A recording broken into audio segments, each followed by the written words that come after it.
Welcome, everyone, to the stream. This will be a unique live stream. I haven't done anything like this before. As you can see in the title, this stream will be all about how to study Korean, how to learn Korean, tips for how you can improve. If you are a beginner, what you can do to get started, or how you can learn faster. And if you're an intermediate or an advanced learner, we'll also talk about some tips for things like intonation or pronunciation, as well as how you can continue to improve when you're already at the level that you can have a full conversation.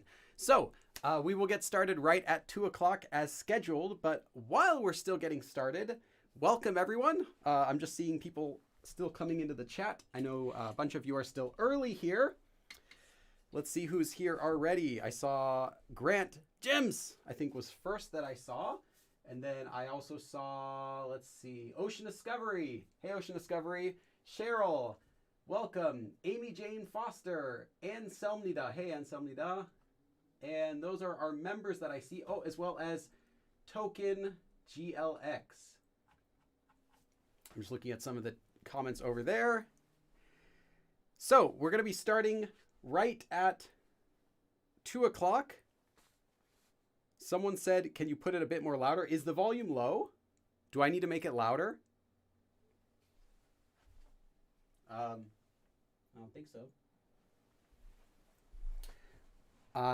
Might just be you.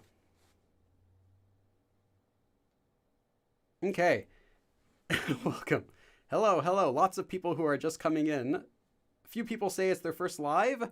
Welcome. Yes, you are early. We'll start in just 10 minutes from now. Hey, Bora. Bora Ghoul. Yeah, I don't want to make the volume too loud because that's going to mess up the video file. So if your volume's too quiet, just turn it up.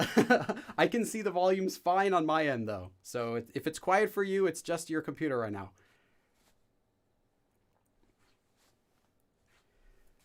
Welcome, guys. Okay, so yes, I see lots of people coming in. If you're wondering, if you're here, whatever your Korean level is, there's going to be something for you today. Some people are beginner. Great. There's going to be a lot for you today. Some people are intermediate or advanced. A little bit toward the end, we're going to talk about that as well.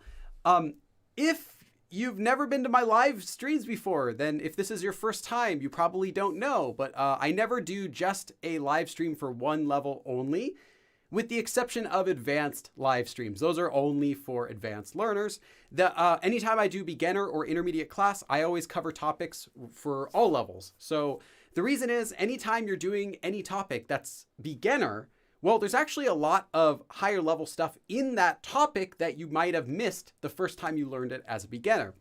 An example is I did a live stream about just the form like hajabaja, as soon as you do something. And that's a beginning level form, pretty basic. However, when I taught that, I also taught some related forms like haja, not let's do something, but haja as in hajamaja, like as soon as you do something. And I also taught about other ways you can say right away or as soon as, which are more for advanced learners. So I've never done just a beginner only class, unless you count like the very first live streams I ever did, like 2 years or more, over 2 years ago, actually. So yeah, anyone who's new here, we always get something for every level from all of our live streams, except the advanced ones, those are just for advanced people. Nice. Okay, and you will have plenty of opportunities to ask questions because this is going to be a different stream than I've done before. This is the first time I've ever done a stream like this where it's not on a grammar topic, but instead on a general topic about Korean. So if you're new, also make sure to check out my Patreon page. You can consider supporting me on Patreon. If you do, you get access to, well, you get a lot of things on there, but you also get worksheets and outlines for every single live stream that I've ever done. Today, believe it or not, there is a worksheet for the live stream. It's already up on my Patreon page. It's, I think, about 18 questions, just a personal questionnaire for yourself about how you're studying Korean, what things you're doing to improve, how do you feel about your progress, just kind of a way to reflect on your own learning and see if you're doing things right, and hopefully to help you get some new ideas for how you can improve. So you can get that right now on Patreon. Also, if you would like to, hold on, let me put this on here first before I say anything. This one looks nice. Let's try the black one. If you would like to support my channel, you have a lot of methods to do that. You can join my channel on here on YouTube. You can also join my Patreon page. There's slightly different stuff you get. If you join the members channel on my membership program on my YouTube channel right here, right below this video, you also get access to watch all of these videos that I'm doing, the live streams, abridged much sooner than everyone else. Right now it's 3 days early, but starting from next week, I think it's going to be 4 or maybe 5 days earlier than everyone else for the abridged version. So that's something just for my lovely members. Also, there is merchandise. So that's just one more way to support me if you'd like to get some custom Go Billy merchandise that you can wear proudly in Korea, and everyone will be like, what is that guy doing? What's that? I don't know that brand, because Koreans, you know, they don't need to learn Korean, but other people who are learning Korean will see it. They'll be like, hey, I use that YouTube channel too. That's Billy. Oh, I like that YouTube. So that's just one more way you can support me. Also, I do offer one-to-one teaching. If you're interested in that, you can send me a message on Discord. Finally, our last announcement before we get started. Our last announcement is next Sunday, there will be no live stream, just next Sunday, because I do 3 live streams and then I take 1 day off just to do other videos. So this time I'm going to be working on some new projects, and I'm not going to tell you what they are, but I'll be announcing those probably after maybe 4 or 5 more months. You'll start to hear about those projects I'm working on right now. Okay. Oh, hey, Nika. Welcome, Nika. And also welcome to everyone else who has come in while I was just rambling there. Hey, Small, welcome. So we're going to get started in just a few minutes. I want to ask all of you, in one sentence, how are all of you studying Korean? Interpret that however you'd like. How are you studying Korean? This is not part of our lesson today. This is before that. We're going to start in 5 minutes. I just want to know before we start, how are all of you studying Korean? How are you studying Korean?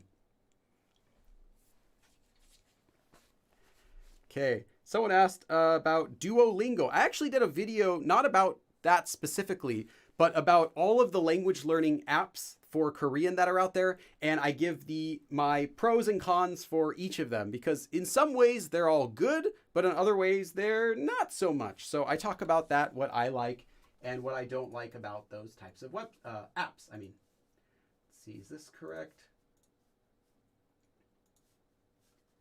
Okay. Let's see. Someone said, okay, so how are you studying Korean? We got a few answers. Someone says watching YouTube videos. Someone said casually. Okay. Someone said chaotically. And another person said badly. Okay. At least you're honest. Through your books. All right. Watching your videos. Okay. Self-study and in university. That sounds great. Tutoring. Self-study through YouTube and books. Uh-oh, someone said watching BTS videos. Watching BTS videos.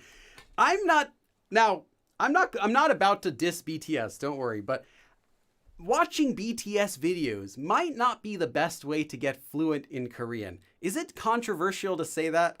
Can I say that?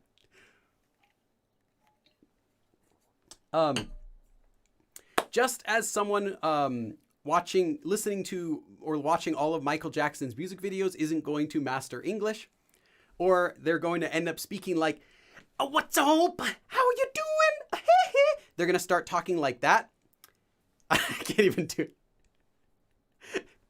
The weather today, it's pretty nice. If you just watch videos, that was really bad. Sorry. If you just watch videos of BTS, well, that's great. You're having a fun time. You're not going to learn English that way or Korean that way. But as just, thanks for telling me. That's good to know. Hopefully that's not the only way you're learning Korean, though. I'll just say that. Hopefully that's just something extra you're doing to show your support. That's not your only method. Online Academy. Nice. Online 학원. Billy is about to get canceled. Oh, great. No.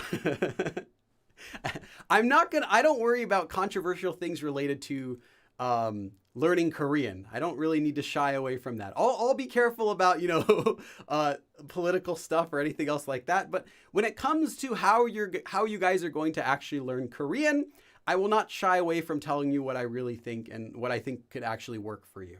I really do think that it's important what you guys are all using to study Korean and how you're studying, because of course, I mean, it's the best for everyone. You learn more Korean if I tell you the best ways to learn. You'll learn more Korean, you'll recommend me. It's good for everyone. It's a win-win situation that I tell you the actual best ways to learn Korean. There is no benefit for me hiding the actual best ways to learn Korean from you or any tutor, really. It's not controversial, Billy. It's reality, even though I do that too. I watch variety shows and your videos and I write notes down. That's great. Writing down notes. 3년 동안 한국어를 배우는데 이해하기 냠냠이야. You might want to be careful with that adverb you used. It's actually close to a swear. And while I'm not going to be offended if you swear in Korean at me, why would I be? But a Korean might be. So you have to be careful when you're using swears in Korean because the person you're talking with might not like those. Especially in Korean, like politeness levels, the way you speak to other people is really important in Korea. So even in English, it might be fine to throw in swears here and there and it adds color to your language. In Korean, it's not the same. You can't just throw in casual speech and have the other person accept it because it would be inappropriate. Even though it's not so rude to say it, the person you're saying it to, because you don't have that relationship with them, it becomes really rude. So you don't really need that. I've never done a lesson about swears in Korean before. I'm not planning on it. But in Korean, you don't need to say a bad swear word for it to be offensive. You can say casual speech, regular words, or slightly swear words, things that aren't very bad, but like just slightly on the verge of being a swear word. Just that alone becomes very offensive to a Korean if you're using it in the wrong situation. And that's what actually surprised me when I was learning Korean swears my first time. And a lot of the Korean swear words Koreans would teach me were actually not very bad. They would say, "Oh, do you know this word?" And they'd tell it to me and I'd be like, "Huh, okay. Interesting." But it's nothing quite like in English what we would say. They're very tame if you translate Korean swears back to English. For the most part, they're very tame. But it's swearing because often you might use them to people who you're not very close with. So it becomes very offensive just because of the politeness level culture that they have. So yeah, be careful when you're using slang words like that because they can actually sound more like swears almost when used in the wrong situations. Okay. So we're going to be getting started now. Welcome again. This is the first time I've ever done a live stream in this fashion before because we don't have a grammar point we're going to be going over. We're going to be doing how to study Korean. So today's topic is actually just how to study Korean, how to learn Korean. And we're going to be talking about some tips for doing that, as well as how you can improve. How you can improve as a beginner, an intermediate, and an advanced speaker, as well as some specifics like how to improve your pronunciation, how to improve your intonation. And these are not all my own personal tips. Most of them are. A lot of them also come from other Korean learners I've spoken with, other people that I've interviewed, as well as other teachers. So some of the advice here I even got from my friend Hyunwoo, for example, from Talk to Me in Korean. Some of the advice I got from my friend Korean Billy, who also gave me some advice. Other people I've interviewed throughout the years, I've kind of always been collecting this information, and today we're going to give all of it to you. Oh, hey, welcome, new member. Fadadio McDonald. Oh wait, is it Italian or is it that Irish? McDonald? McDonald? I'm not sure. I'm not sure. The first part with the Dio made me think it's like Italian. Fadadio McDonald. So I'm kind of conflicted on how I need to pronounce your name stereotypically. I'll just write Fadadio. Thank you and welcome to my membership. Okay, so we're going to be talking today about how to learn Korean. And the first thing we need to talk about, of course, is how to start learning Korean. What do you think is the first thing that you should do when you're learning Korean? There is an answer to this. There is a correct answer.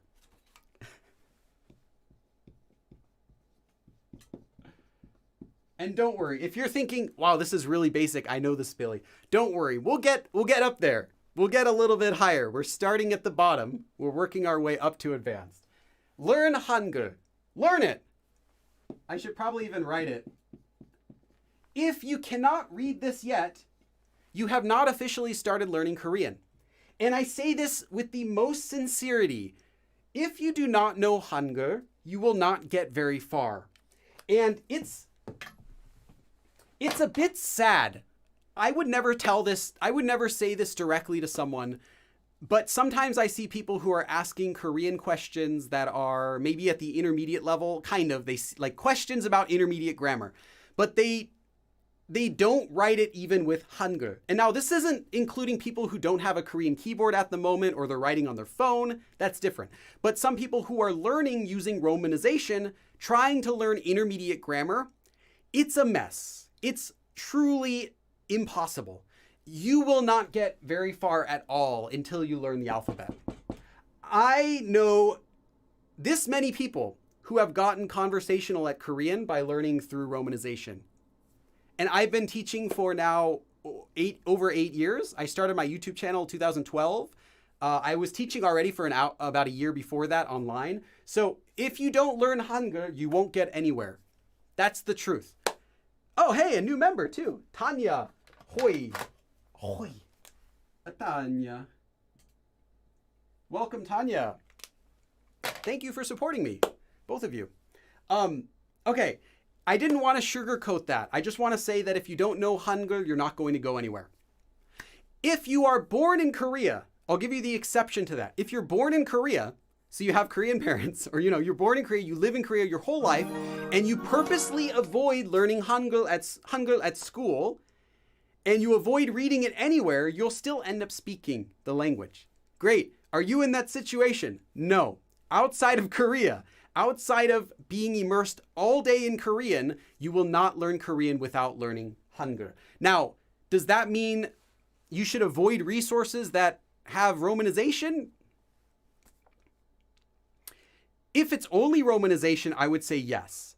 Some resources provide both. I think that's fine. For example, I think Talk to Me in Korean's earlier lessons, some of the earlier lessons also have romanization in them. That's fine because they also provide the actual alphabet. And some students, even though it's not good for them, they still rely on romanization as a crutch to help them get to where they think they can get to on their own. But really, it's not helping anyone. So yeah, I want to just say this 100% sincerity. Learn the alphabet first. You will thank me. It really will help you get a lot farther than you can with romanization. And I know it's harder. That's the point. But knowing this will let you learn more than you can without it. I can give you examples of why you cannot learn with romanization. Okay,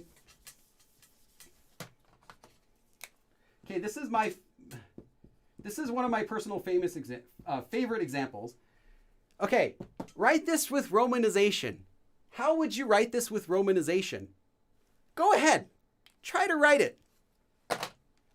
Now, this of course can only be written if you know romanization and you can read the alphabet already. I understand that the people right now, you guys, would already have to be able to read this in order to write it. So go ahead and write this with romanization if you can.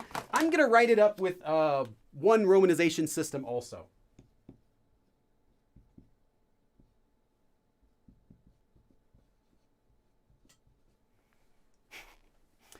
And there are a lot of romanization systems. We could do this though with probably maybe McCune-Reischauer or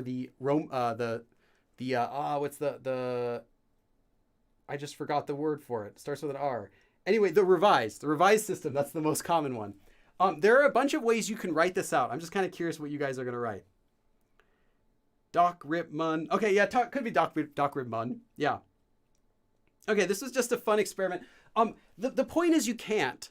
You can write this out with romanization system a variety of different ways. You could write Doc Lip Mun or maybe, Dog Rip Moon if you want. But it doesn't represent the actual sound because this is not pronounced as 독립문. No, this is pronounced as 독립문. 독립문. It's completely different. You get this sound.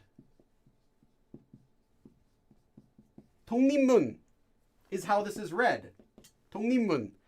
That's due to sound change rules, okay? Now, there aren't a lot of sound change rules in Korean. There are, a dozen or so that are important, and they are for making the alphabet easier to pronounce and easier to understand. So if you learn that, this letter plus this letter makes this sound and changes to this sound, and this letter plus this letter makes this sound, you can learn those things and you can pronounce these using rules.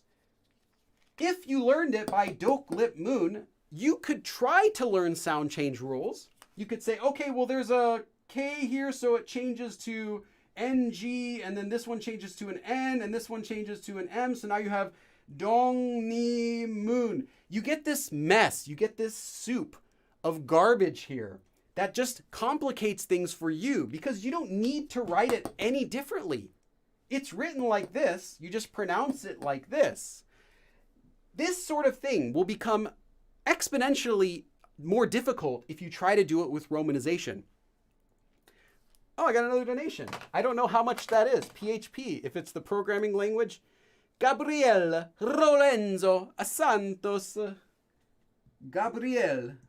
Thank you. I don't know what 50 PHP means. Let me check that. For my 50 PHP, probably like $1.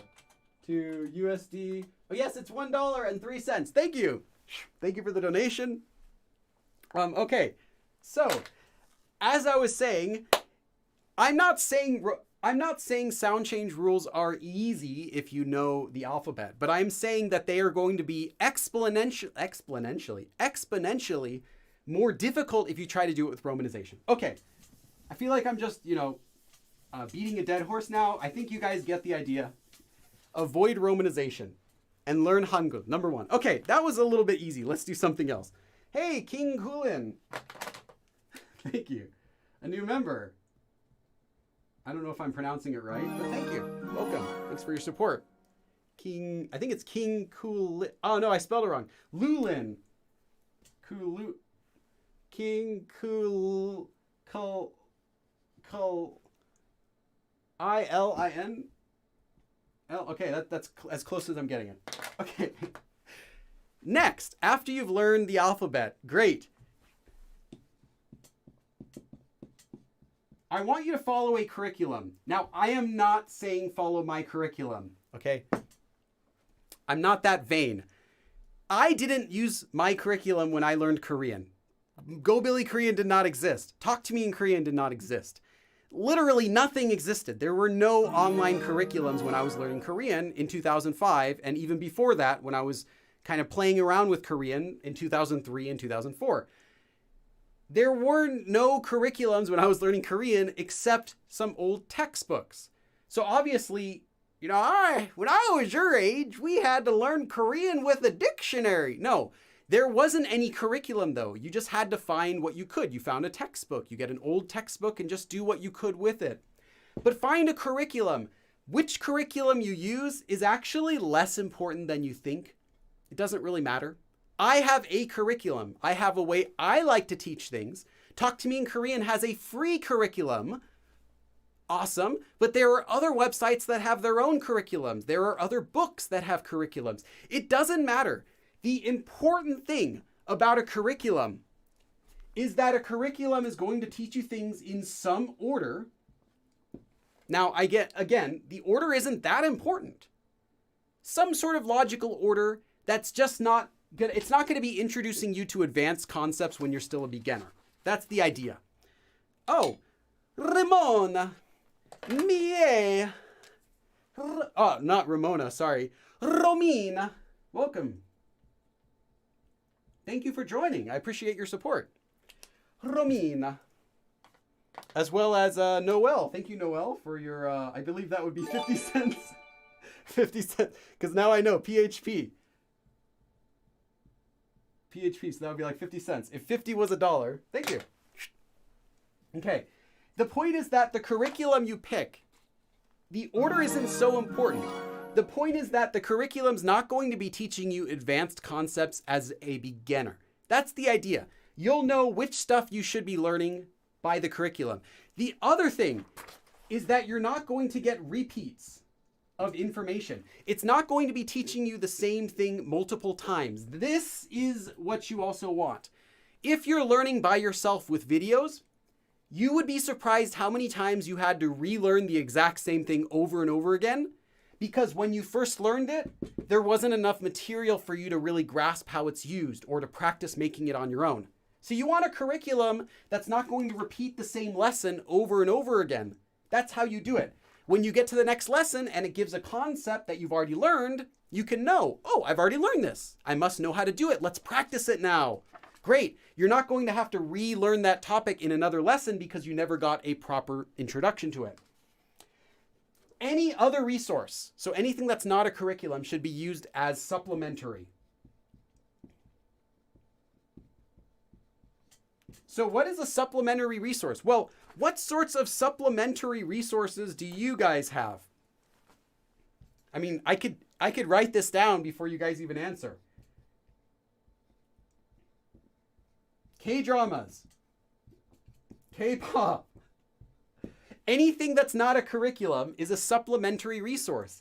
These things are never going to be what teaches you grammar, right? You're not going to be listening to, okay, now this would be amazing if they did, but imagine if BTS made a K-pop song that taught Korean grammar. They had like a song about the yo form. They'd be like, I can't sing. I'm not, just imagine it. It's going to be better than me trying to do it. Imagine that they had a song about how to conjugate the yo form or something like that. Can you imagine? No, that's never going to happen. Unfortunately, there's never going to be a K-drama about how to use the form 하자마자 as soon as you do something, or about politeness levels. It's never going to happen. These are only supplementary resources. These should never be your main resource. If someone asks you, how are you studying Korean? And if you really think you're learning by dramas, come over here. Just a second. Just a second. No, come over here. Come over. Okay. You're not really learning Korean. Okay, these are supplementary. They are wonderful. They can always teach you little things, grammar points, sometimes, phrases, natural speech. Great. They're not going to teach you grammar. They are not going to teach you anything in order or avoid repetition. So never use them as your main resource. Supplementary. Just keep that in mind. They are supplementary resources. Your main resource needs to be something with structure. Now, I said curriculum. That doesn't have to be a textbook. Textbooks are a good way you can do it on your own. But what else could give you a curriculum? If you have a tutor, or you're taking a class. But these days, not a lot of schools offer Korean classes. Unless you're in college, good luck finding a Korean class. Unless you're Elon Musk, you might not be able to afford having a tutor every single day. So textbooks tend to be the best curriculum that you can get. Curriculi. Textbooks tend to be the best resource that you can get these days because of that. Again, there are free options out there. Don't think that I'm telling you you have to spend lots of money and buy all of my books to become good at Korean. No, that is a lie. You do not need any money to learn Korean. You just need lots of time. So get a textbook unless you have a tutor or a class. Okay. Next thing I want to talk about. That is some basics. Yes, webtoons would also be included. There are some things. Now here is your bonus. If you don't have a curriculum, I'm going to give you a curriculum right now. Here is your free curriculum.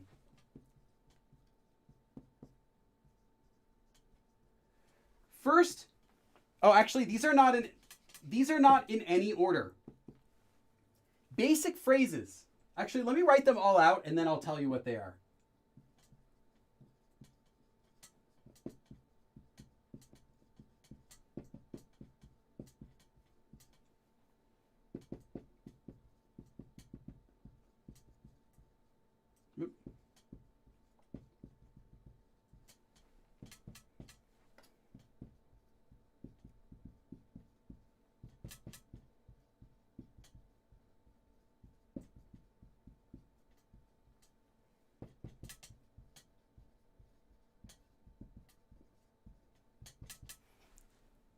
We're still good.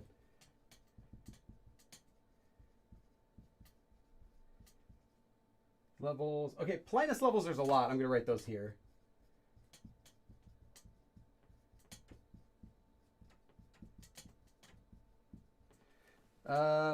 Sorry, it's really messy. It's like down at the bottom of the whiteboard. It's kind of hard to write it down here.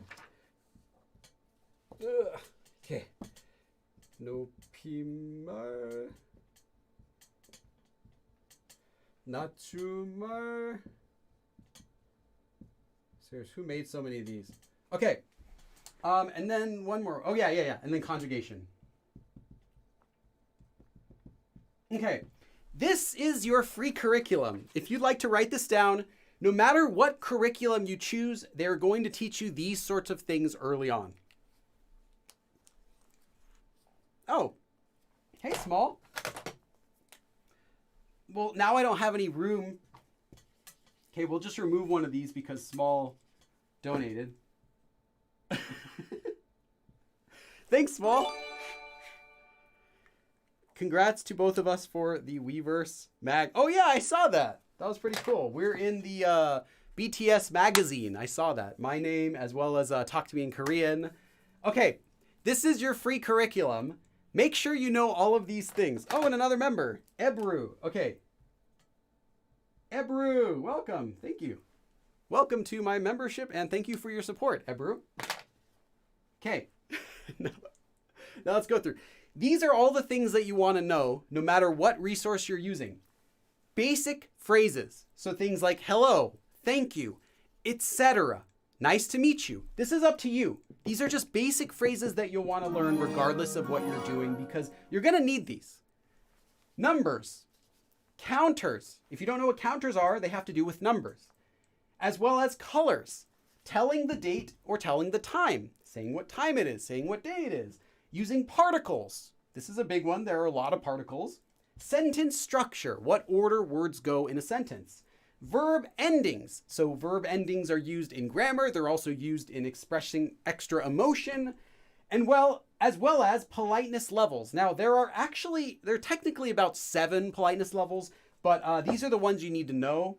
반말, so casual speech. 존댓말, formal or polite speech. 높임말, which is honorifics, as well as 낮춤말, which is humble speech. And this one's actually quite short.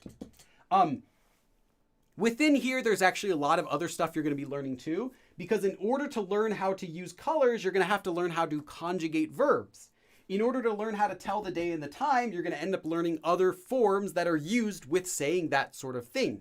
For example, yesterday. Well, if you learn yesterday, you're going to naturally learn the past tense, something you did yesterday. So these are just some general topics. Make sure you learn all of these. If in case you're already studying by yourself, you want to make sure you know all of these topics too. Okay, let's move on. I don't want to spend too much time on the basics. I want to go up to some specifics for our lesson. Okay. Next thing is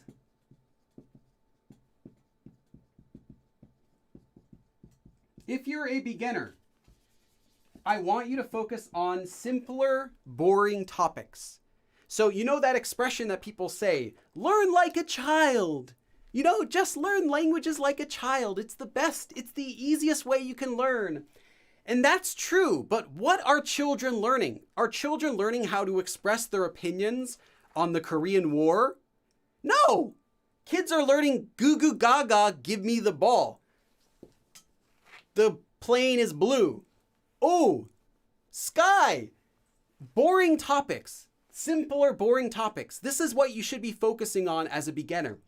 Don't try to learn how to express quantum physics when you can't even order food from a McDonald's menu. This is the basic, these are the foundations that will allow you to discuss on any topic you'd like. But you cannot have a conversation about why you love BTS until you can say the word, I like BTS, right? And that's basic, boring stuff. So this is, again, things like the colors, numbers, counting, how to say the day and the time, conjugating verbs, politeness levels. These basic boring things will allow you to make more complicated stuff.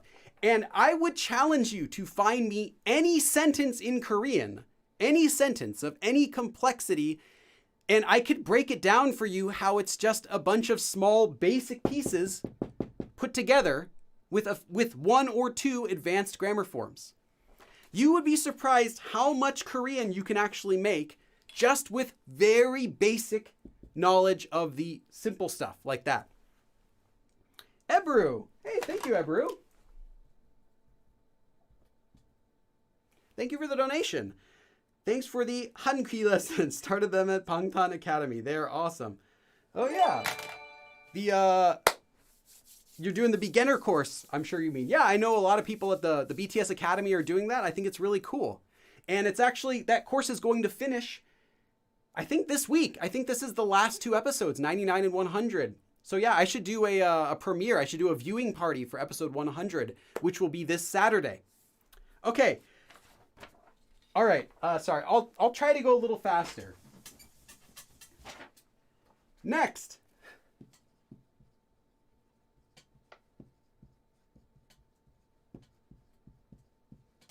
This one might be another, I'm not saying this targeted at anyone out there. You want to focus on grammar before vocabulary. So I don't mean that vocabulary is not important. It's very important. And as you learn more and more Korean, vocabulary will become more and more important. But as a beginner, the most important thing is grammar. I could tell you, I could give you the ability to stop time, like Quicksilver or that guy that died in Avengers, that guy that runs really fast, or the Flash. I guess they're all kind of the same. I could give you the ability to stop time and hand you a dictionary and let you come up with any sentence you want and try to speak Korean, and you would not be able to have a conversation. You need grammar to have a conversation. Vocab is easy. When you have the grammar, vocab is just putting the block in the right hole. Like, you know, that little kid's toy. You got to put the square block in the square hole and the circle block in the circle hole. But in reality, all of them just actually fit through the square hole because it's the biggest one. Focus on grammar before you start focusing on vocabulary. If you know grammar, if you know basic grammar, you will be able to learn vocabulary much more easily. A lot of people who are beginners, I've seen a lot of beginners ask for tips for studying vocabulary, but they can't yet put together a full sentence. If they're studying their vocabulary, they're going to forget it all. Because how are they going to use that vocabulary without grammar to make a sentence? So I could tell you the word, for example, you could go and learn all of the animals. You know, you could learn the word giraffe, kirin. It's actually quite common. You could learn the word for giraffe is kirin. But how are you going to use that in a sentence? Can you? I saw a giraffe. Is that good enough? You might forget the word. You learn it now, you know it this week, but next week you forget it because you didn't use it in a sentence. You couldn't practice with it. Oh, hey, Dolly. Dolly. Wittruck. Dolly Wittruck. Thank you. I appreciate your support. So, yes. Always learn vocabulary with context. Anytime you learn new vocabulary, make sure you know how you saw it, where you saw it. Make sure you know how you saw every vocabulary word when you write it down. If you want to learn the word for giraffe, for example, don't just learn the word kirin means giraffe, because you might learn it for now, but when you actually want to say it in a conversation, it's not going to come to your head. You're going to have to think about it for maybe a few seconds, and then you'll think, oh yeah, giraffe, that's right. That's not good enough when you're having a Korean conversation. You want to say, oh, look at the, that's not good enough, right? You need the word right away. And in order to do that, you have to have a lot of context with that word so your brain knows it's actually important. Like, you know how you study before a test, the night right before a test, you cram all the words and you take the test and you're like, oh, I can't remember that word. It's this. And you write it down and you pass the test. You're like, yeah. And then you forget all of the vocabulary words the next week. That's what's happening with your Korean studies too when you're focusing on grammar. Always learn vocabulary with context. So if you see the word giraffe used in a sentence and you want to learn that word, great. Pay attention to the whole sentence. Don't just pull out that one word. That's why grammar is so important, because you're not going to be able to learn that vocabulary word without understanding the context it's being used in. Giraffe is a very simple word. What if you want to learn a more complicated word? Let's give you an intermediate level word. 두들기다 is to hit something. If you learn 두들기다 means to hit, well, are you going to say like you hit someone when you had a fight? No, because that's the wrong word. You might use 때리다 or even 치다. Maybe 때리다 for punching or for hitting. It's a completely different hit. And you wouldn't know that because you don't have context for it, because you weren't able to understand the context that vocabulary word came from. 두들기다 is more like to do this. Like to play the drums or something, to hit the drums. Now I can't even think of what the word means. I know the word only from context. I don't even know the definition. I think it's just to hit as well. Let's see, to pound on. 두들기다. To beat on. Okay, to pound on. Yeah, to beat a drum, as in to beat. But then if you learn that means to beat, well then you might think it's to beat someone, and that's 패다. That's a completely different verb. So learn everything with context, because when you start learning vocabulary words randomly and you write down this word means this, it doesn't unless it's in that specific context. And as you start learning more intermediate level vocabulary words, you're going to come across a lot of cases where the word doesn't seem to mean what you thought it did, or you don't know how it's different than another word because you weren't paying attention to the context. So yeah, always pay attention to the context. Some words don't fit, even though it does mean to hit or to beat. But if you write down to hit or to beat, I guarantee you're going to think that it means to do this. And when it only means to do this, like that. Like my kid likes playing the drums, so he's always 북을 두들기고 있어요. He's always beating on the drums, is what we would say. You wouldn't say 때리고 있어요. He's not hitting the drums, and you wouldn't say 패고 있어요. He's not beating the drums. You know, they're still functioning. So yeah, context. Always learn vocabulary with context. Okay, next tip. Next tip. This is the most important tip you're going to get today. Unless you're intermediate and advanced, then it's not. You already know this. Practice speaking. Isn't this a wonderful tip? Billy, your live streams, Billy, are always so full of information. Practice speaking from the beginning. You can practice speaking Korean before you can speak Korean. I'll say that again. You don't need to speak Korean well to be able to practice speaking. You don't even need to understand what they're saying to practice speaking, because I didn't say practice listening. I said practice speaking. Do you need to understand Korean to practice speaking? No, you don't. You just need to speak. You just need to move your mouth. Your Korean in the beginning is going to be very bad. Obviously, you're not going to pick up one of my books, read a few pages, and you're like, I get it. Korean is easy. No, you're going to be terrible. The whole point of learning Korean is to communicate. Am I wrong? Did I stutter? The whole point of learning Korean is to communicate. What is communicating? Speaking. Of course, it's listening too, but listening you'll get better at anyway. You'll get better automatically at listening. Speaking is what you want to practice, especially in the beginning. Every single person I know and have ever known who learned Korean as a second language got to where they did by speaking a lot and speaking early. I don't know anybody, zero, who got good at Korean by just reading books or by just watching K-pop videos, or not dissing K-pop, okay? Or just watching dramas. Everyone got good by speaking. Oh, hey, Amy Jane. Thank you. Amy Jane, you're already one of my members, so thank you. I appreciate your support.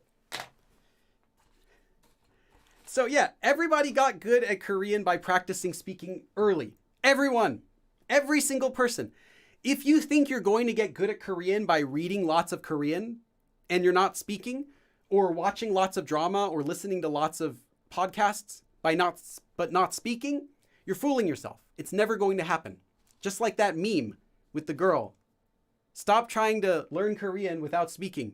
It's never going to happen. Now, how do you get practice speaking? You can have Korean friends, but not everyone has Korean friends. Some people live far from a place where there's a lot of Koreans. Like I live close to Koreatown, but most people don't. So if you don't have friends, the next best option is you find friends online. There are a few websites I'll give you for where you can find friends. Interpals. Conversation Exchange. This one sometimes is less active, but it's okay. And then apps such as Tandem and HelloTalk. Or really any app is okay. Just you have to know what the purpose of each app is. Some might not be what you want. These are websites, these are apps. It doesn't matter what you use. Find Korean friends anywhere you are. I am your celestial amethyst goldfish? What? You missed Kelsey as a member. Wait, what? What's going on? Oh, hey, Kelsey. Hey, Kelsey, did I miss you? Sorry. Did that just end the whole movement now? I acknowledged Kelsey. Sorry, Kelsey. I didn't mean to forget you. I care about you. Thank you. Okay, I'll make the donation for I'm your celestial amethyst. IAYCAG. Okay. Because your name is too long. Thank you for the nice donation, though. That's very generous of you. The $10 donation. And Cheryl. Oh, thank you, Cheryl. Thank you for the $5 donation, Cheryl. I really appreciate that. Love all the information. So helpful. Kelsey joined as a member, too. Oh, did I missed you as... Okay. I see what I did. I understand what I did. So Kelsey joined as a member.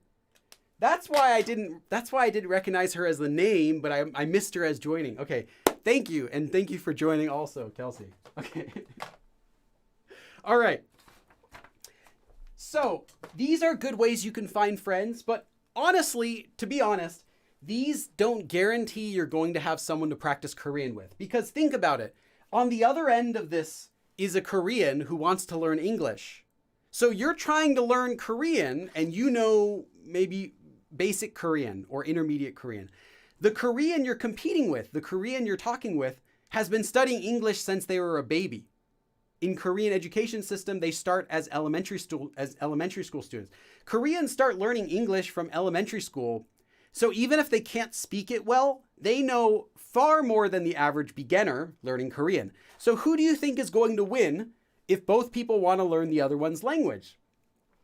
99% of the time, you're going to end up speaking mostly in English because you can speak English, they understand you, but you can't say very much in Korean.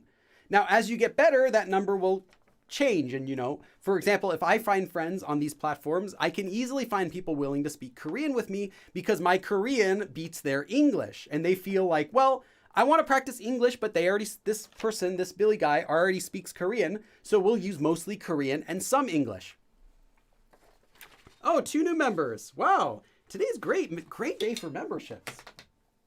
I'm going to have to just make more space on the board for members. Thank you both. For KDig88, I wonder if you're born in 1988. That was when the year my wife was born. Mary, and thank you, Mary. Thank you. I really appreciate it, both of you. Okay. So what do you do about that? You want to make Korean friends, but you don't have enough time to find pen pals, or maybe not enough people are replying to you. Well, how else do you get friends? You buy them. You pay for a tutor. Now, this can get very expensive very quickly. There are 2 websites, however, which I think are okay. I'm not going to ever endorse any website because, there's nothing that they offer that I think you need their services to get, but they are good. italki, you can do the discount community tutors. Say Speaking has retired Korean teachers with like 30 years of experience, but you pay for it. So I think they're like 30 something dollars an hour, each one. Italki community tutors can be as low as like $8 an hour. They might not have experience, but the point isn't that you learn Korean from a native. You can learn Korean from me. You can learn Korean from a website. You can learn Korean from any curriculum, right? I already explained that. You can learn Korean for free, from free curriculum. But a tutor, you have to pay. What is the benefit of a tutor? Is it that they're a native Korean speaker that can teach you Korean? No. Actually, no. The benefit of a tutor, a native Korean tutor, is that you have someone to practice with, to practice speaking with, who you're paying to listen to you, destroy their language. Practice their language. They're not going to leave. They're not going to give up and just speak English. You are paying them. You say, hey, I will give you $8. Just sit there for an hour and listen to me destroy your language. And they'll be like, okay. They'll listen to you. They'll talk back. That's what you want a tutor for. That experience is so important in learning a language. And I learned a language when I learned Korean. Like I said, I didn't have very many resources. How did I do it? I was in Korea. So what does that mean? How was I practicing Korean in Korea unless I was speaking with Koreans? I spoke poorly. I spoke very poorly for months. I was bad. I was a bad Korean speaker for many months. I really am embarrassed if you ever were to know that. If you heard me speaking Korean when I was a beginner, I sounded like a beginner because I was a beginner. But you would have heard me speaking Korean a lot.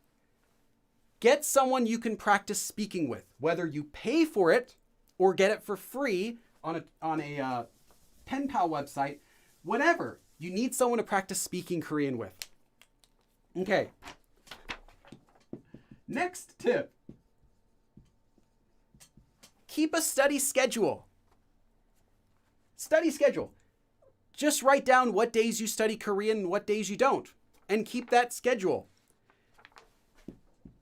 Don't try to make any crazy big goals, because if you start setting really big goals, you're not going to keep them, or if you mess one up, it's going to really hurt your motivation.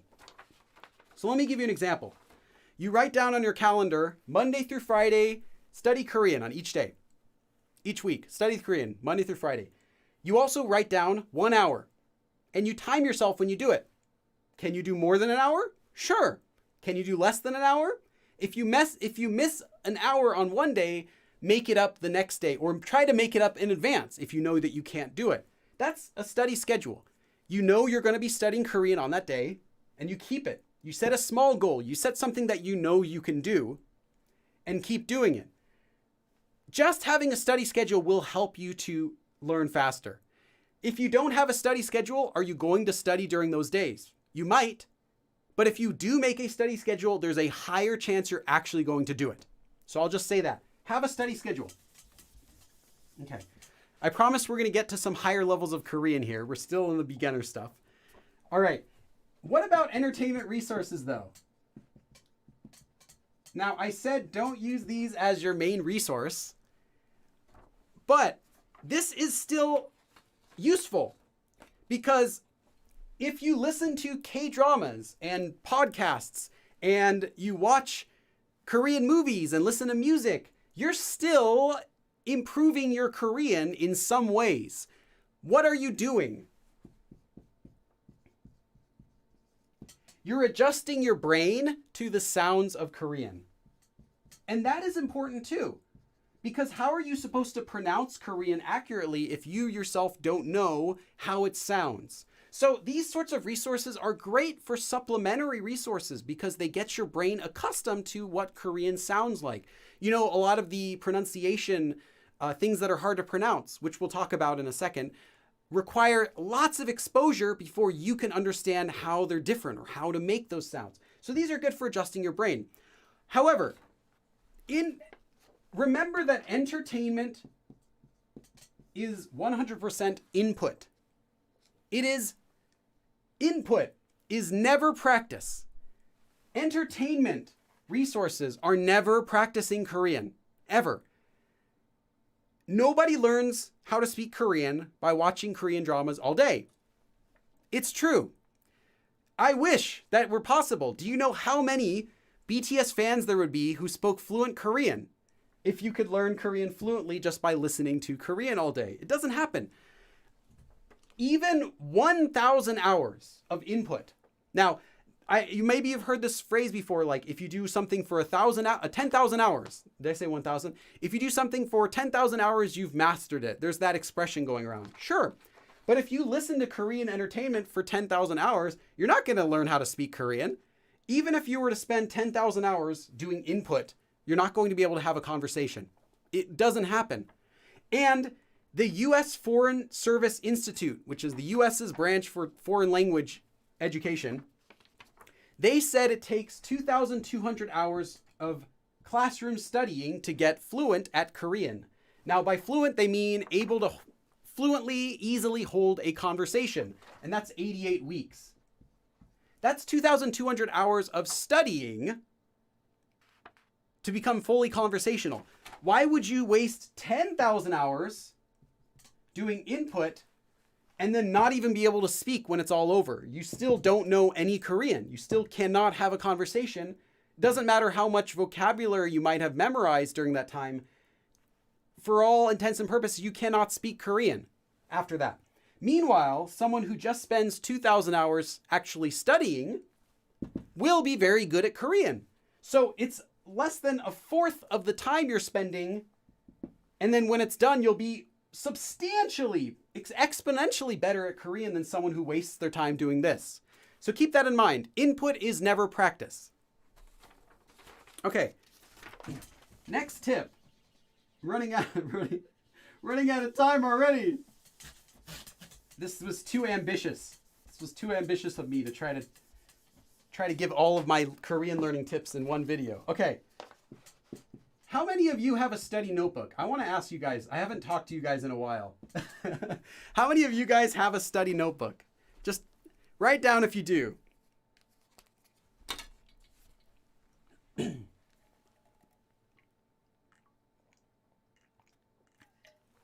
Meanwhile, Derp Derp asks me, I like your name, what's your opinion on videos of learning Korean while sleeping? I actually made a video about that. I have a video in my my Korean FAQ series about learning Korean while sleeping.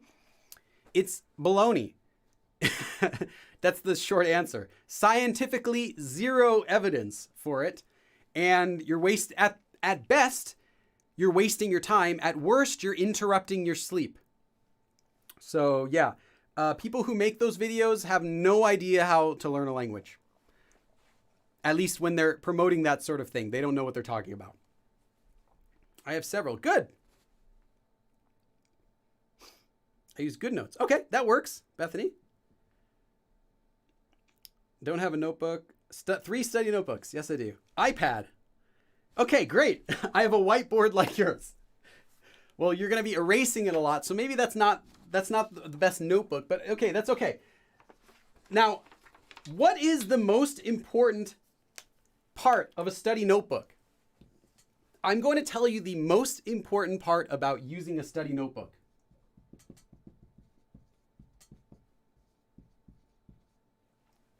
When you write that information down the first time, after you've written it down in your study notebook, it becomes exponentially less useful for your Korean studies. You're not referring to it. And as your notebooks get bigger and bigger, it's going to become harder and harder to locate notes that you made. The most important thing you can do with your study notebook is just write things down in it. If you learn something new, write it down. Take notes about it. When you see it used again, write it down again, as if you're seeing it for the first time. Don't just go look at your notes. That's not going to help you learn it. I'm sure you guys got this sort of class in school where the teacher tells you the more senses you can involve in your learning, the better you'll remember something. You've probably heard something like that before. If you just hear something, that's not going to help you memorize it. But if you hear it and then you say it and you write it down and you smell it, you have a big experience related to some piece of information, some memory, your brain's going to remember it much better. You know how you can remember very strong emotions you had because you had so many of your senses going at the time, even though it might not be something important. You can still remember things because you had lots of emotions involved. Maybe your heart rate was up and you're like, you're scared or something like that. Writing it down is one of those sensory things that helps you to remember it. You're hearing it, you say it out loud, you write it down, your hands are actually moving, you look at yourself writing it, you're looking at the words going down on the page, you're reading that again out loud in your head. All of these things are important. This is the most important part of having your study notebook is when you write things down. So write things down. That's all I wanted to say. Have a study notebook, write things down, but it doesn't matter if you keep your study notebooks for reviewing later because the most important part is just when you write it down. The same goes for flashcards. The most important part about using flashcards is actually when you make them. Reviewing them will help get you to be able to recall them, but you're not going to be recalling it quickly because you don't know how to use it. Like I said, you don't have any context for it. But writing, just making the flashcards alone can be the most important part of having flashcards. Okay. Another thing, next thing. I think this is the last one for the beginner stuff. Get a good dictionary. There are some really good dictionaries. There is Naver Dictionary, which is free, and an even better one. I don't use this one, but I think for learning Korean, for studying Korean, this one's better. National Institute of Korean Language, or in Korean, this is known as 국립국어원, and they are the authorities on learning Korean language. They also made a Korean Learner's Dictionary a few years ago, and they also recently updated it. It's really good. These are both free.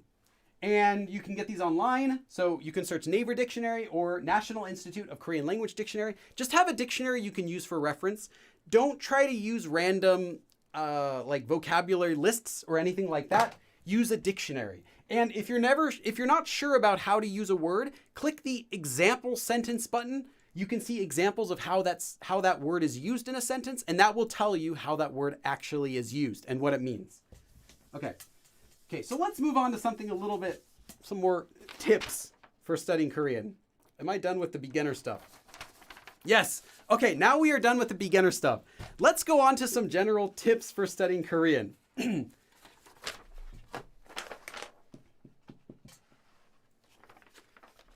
Every once in a while, I want you to take a step back. Maybe once every month. Take a step back. Or you can do this right now if you haven't done it before.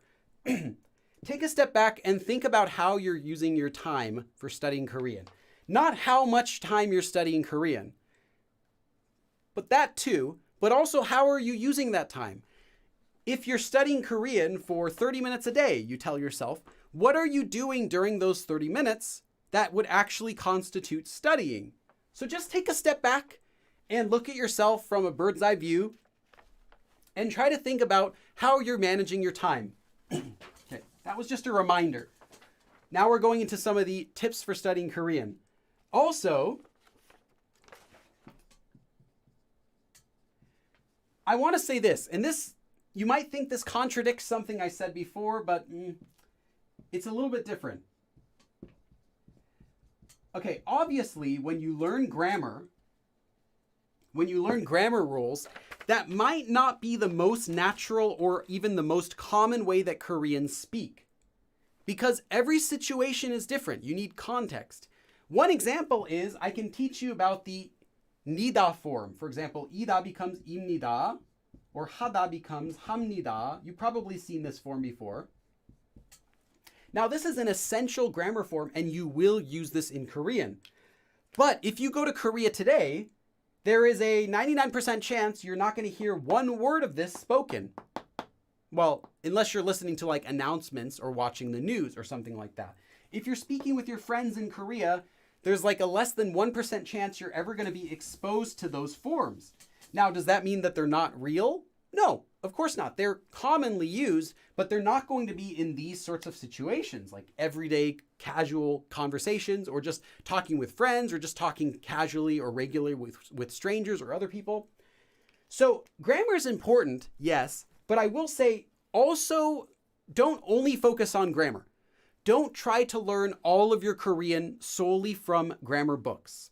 And as you get better Korean, this will become more and more important. When you're a beginner, doesn't matter. When you're a beginner, just learn grammar because you won't be able to understand this yet. As soon as you've learned all of the grammar basics, so once you're graduating into the intermediate level, focus more on real Korean, not just grammar. Grammar lessons are still useful for learning new topics, but when you're practicing that grammar, try to focus on how is that grammar actually used in real Korean. I'll give you an example. You might learn the grammar form, for example, 법이다. I taught this one last week.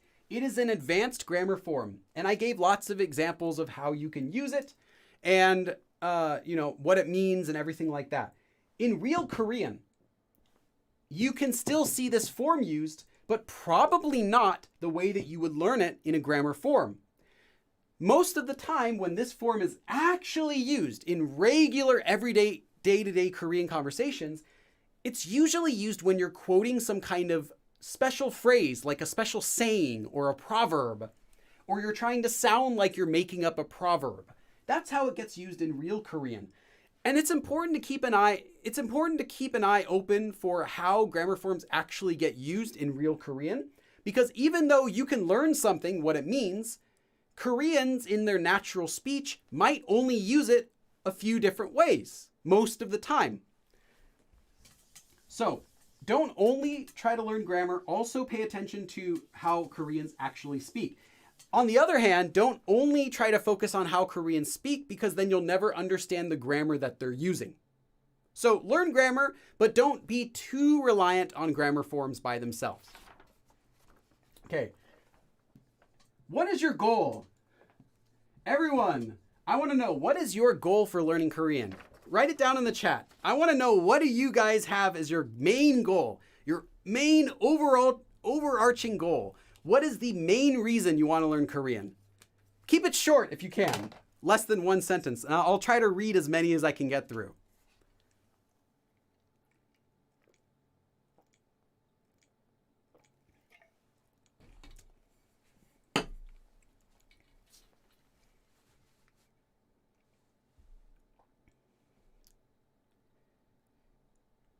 Was studying about 2 hours daily? Wow. 2019. Okay. To understand, I want to dream in Korean. Well, you can dream in Korean before you started learning Korean. It's a dream, you could speak whatever language. I've had a dream where I spoke in Spanish before. I don't know any Spanish, but I was really good in my dream. And nobody questioned anything I was saying. To be fluent. Form conversations. I'm reading everything, just scanning everything really quick. Work in Korea. Interesting. Okay.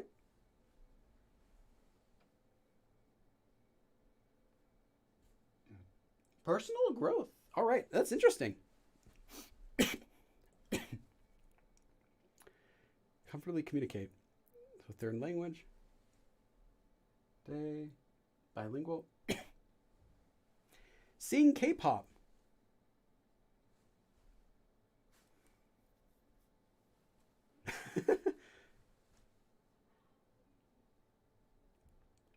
To be fluent.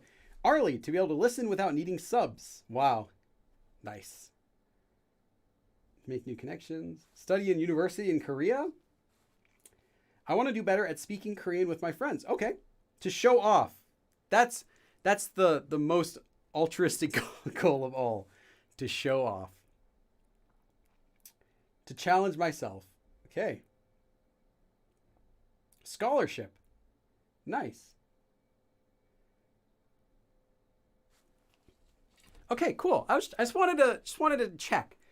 Make sure you have a main goal.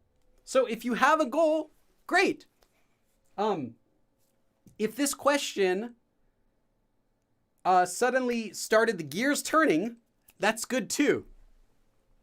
Oh, hey, Pablo King. I'm just going to write down Pablo. Pablo Wang. Oops, I even wrote it backwards. Maybe I am the Pablo.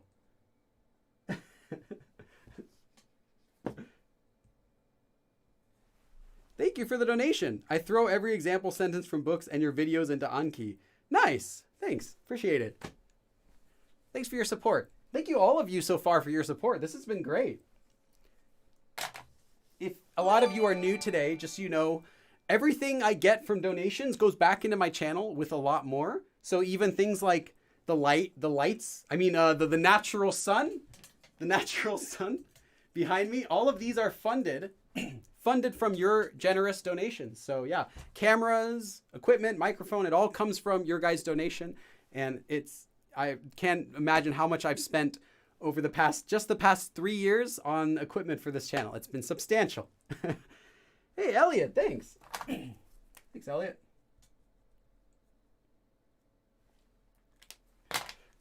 Cool. Appreciate it. Okay. So, just have a goal. Whatever your goal is, it's not my business. Just have a goal. Have something, a main goal that you can hold on to. And it's okay if that goal changes over time. Just have something.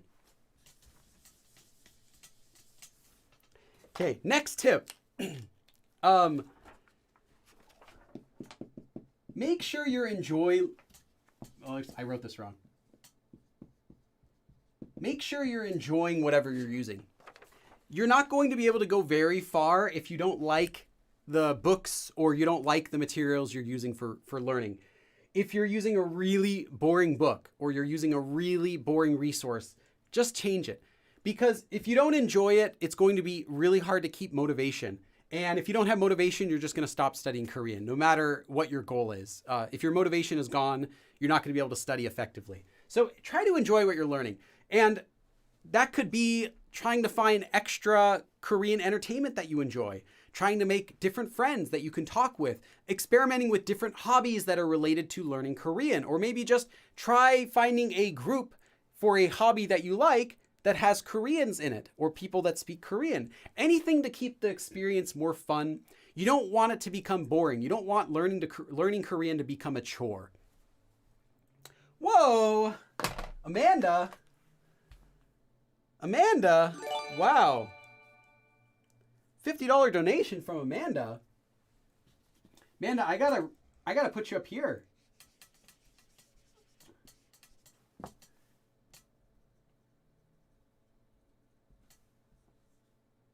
Wow, thank you so much, Amanda. Do a long dab. I gotta do a dab reaction for that. Wow.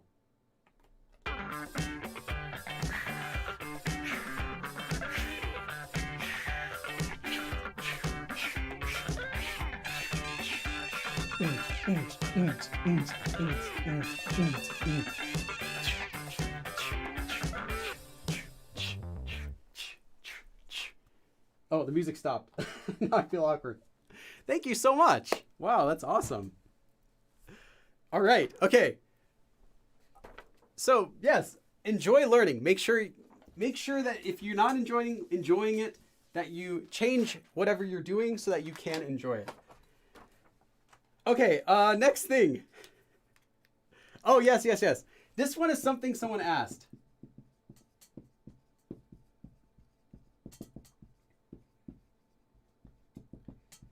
There is such a thing as active learning and passive learning.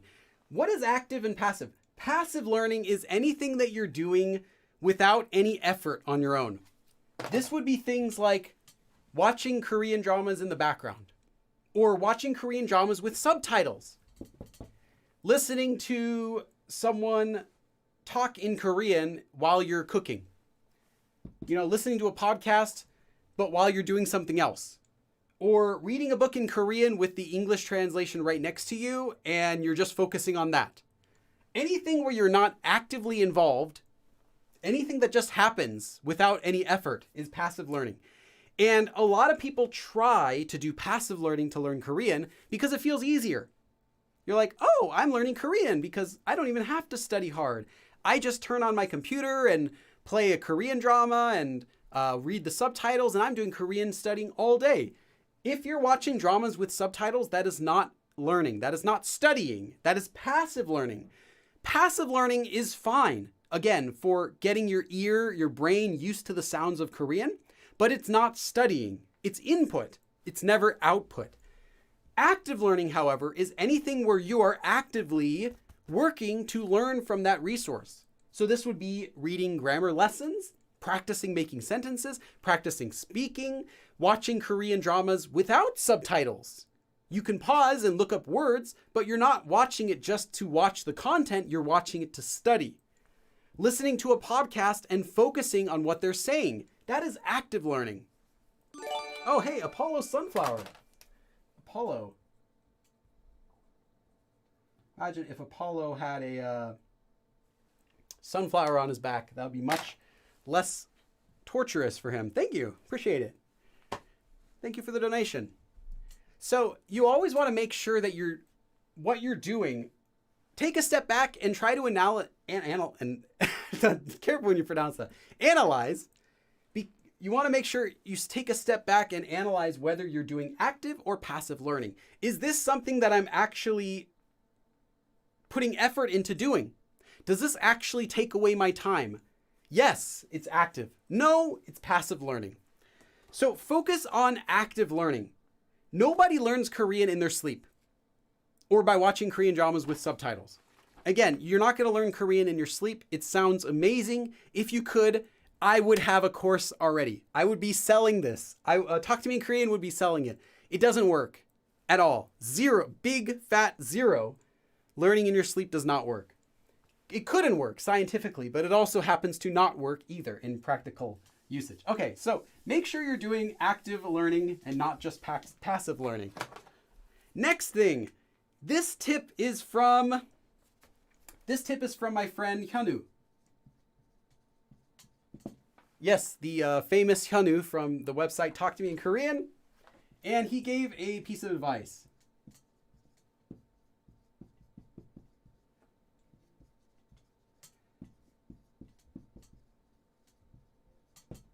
Learning Korean is not a race. You are not competing against anyone else.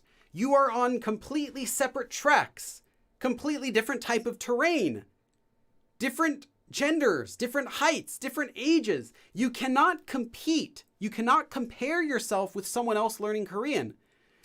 You could be on a track wondering why it's taking so long to finish, but your competitor next to you is The Rock, and next to him is Usain Bolt. You cannot compare yourself to who you're running against. It's not a race. You are learning Korean on your own. And Hyunwoo actually gave a good tip about this in a video I did with him several years ago, 2017. He said, try to be better than yesterday.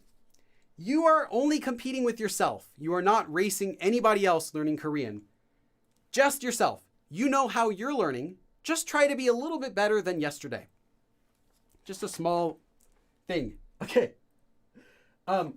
If you're just consistent in your learning, you will improve. You don't need to compare yourself to others. It's only going to hurt yourself. The only way that comparing yourself to others could be beneficial to you is if you're an actual genius or you've learned multiple languages before already, so you know how it works. Then you'll feel like, oh, I'm learning Korean way faster than that person. But it doesn't do anything for you because in that case, you can't really compare yourself with someone who hasn't learned a language before. So just try to be better than yourself. Try to be better than just how you were yesterday. That's good enough. You are improving if you're consistent with your learning. One note about translating things. Stop translating things one-to-one. Nothing will ever work. If you're ever trying to translate something from Korean to English or vice versa, give up the notion that you can translate one-to-one and accept that your sentences are going to be different in both languages 100% of the time. I don't mean most of the time. I mean always. The most simple sentences even cannot be translated one-to-one, vice versa, either language. Now, this makes things really frustrating for beginners, and it was frustrating for me too, when I wanted to say something like, I'm starving. And I would ask Koreans, how can I say, like, not just I'm really hungry, I'm starving. And they would say, oh, you can say, 배고파 죽겠다. Literally, I'm so hungry, I will die. But I'd be like, I don't want to say I'm so hungry I could die. I want to say I'm starving. Can I say, like, oh, what's starving? And I looked it up in my dictionary. 굶다. 굶다 is to starve. 굶고 있어요. I am starving. It doesn't make sense. Korean will never translate one-to-one to English, and English will never translate one-to-one to Korean. So just don't expect it to ever. Just accept that Korean will not match with English when you're doing your translation. So if you're learning Korean and you're like, how can I say I'm starving? And someone says, 너무 배고파. Accept it. It's not exactly what you wanted to say in English, but it will never be. So this is just kind of like a reminder that nothing will work one-to-one in Korean. And there are going to be multiple ways, of course, you could translate that. There are other ways you could say it too, but none will match exactly with what the English sentence conveys. So that's why being a translator is such a difficult task, especially an interpreter. Okay, thinking in Korean. You can actually think in Korean right now.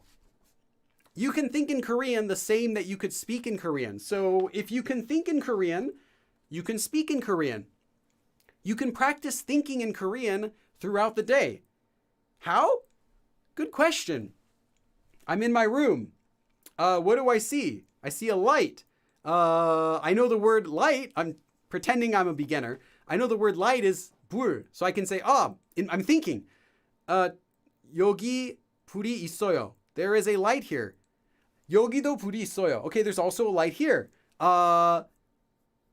I want to say the ceiling is high. I don't know how to say ceiling, so I just say 여기가 높아요. Here is high. You know, you're not going to be speaking very well in the beginning, but the point is that it doesn't matter. The point is that you are practicing using your language. And thinking in Korean is using the language. You're still producing your sentences, although you're not speaking it, you're still making the sentences in your head. And then if you wanted to speak, they're going to come out the same way that you're thinking about, with pronunciation differences, but the same idea. You can think in Korean throughout the day as much as you want or as little as you want. You can just point to something. 책. It's a book. You can say 책. 책이에요.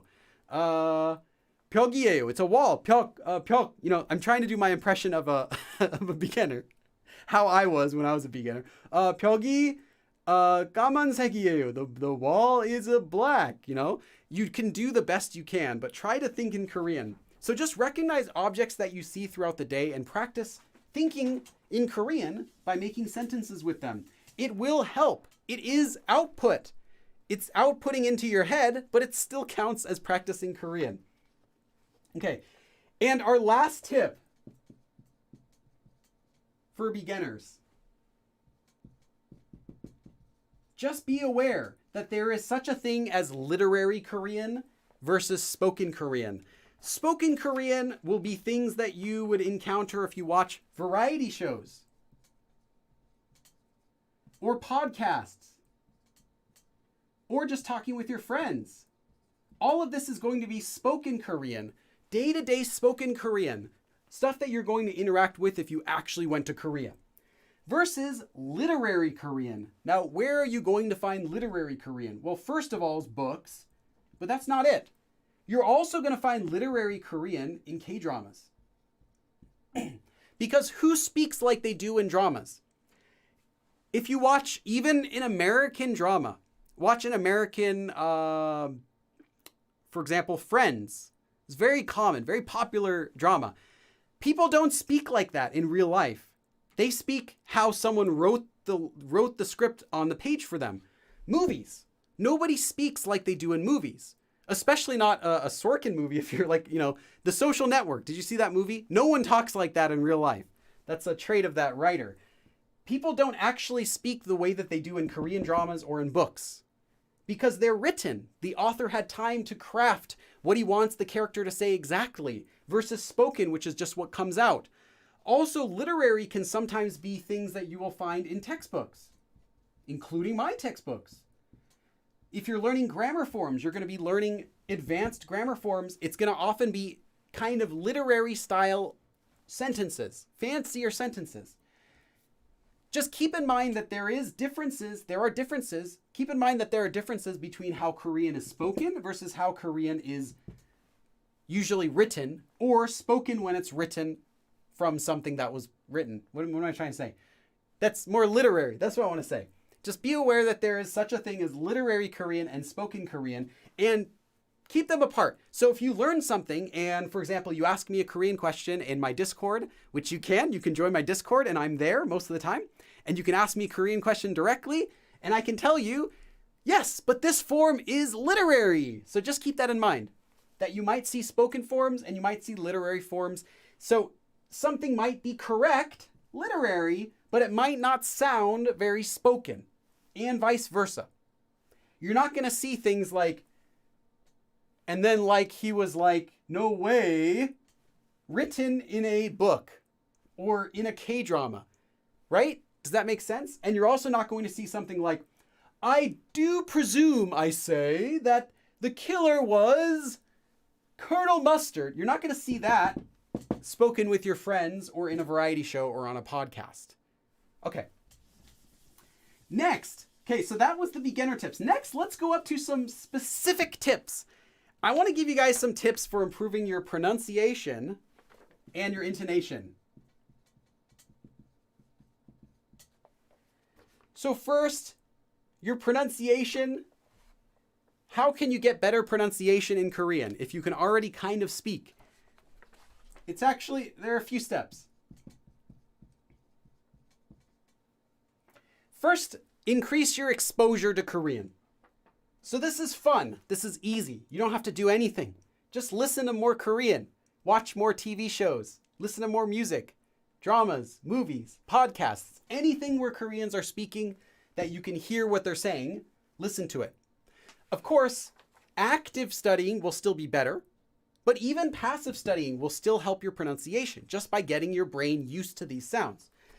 Next thing that you should do, this is my personal tip.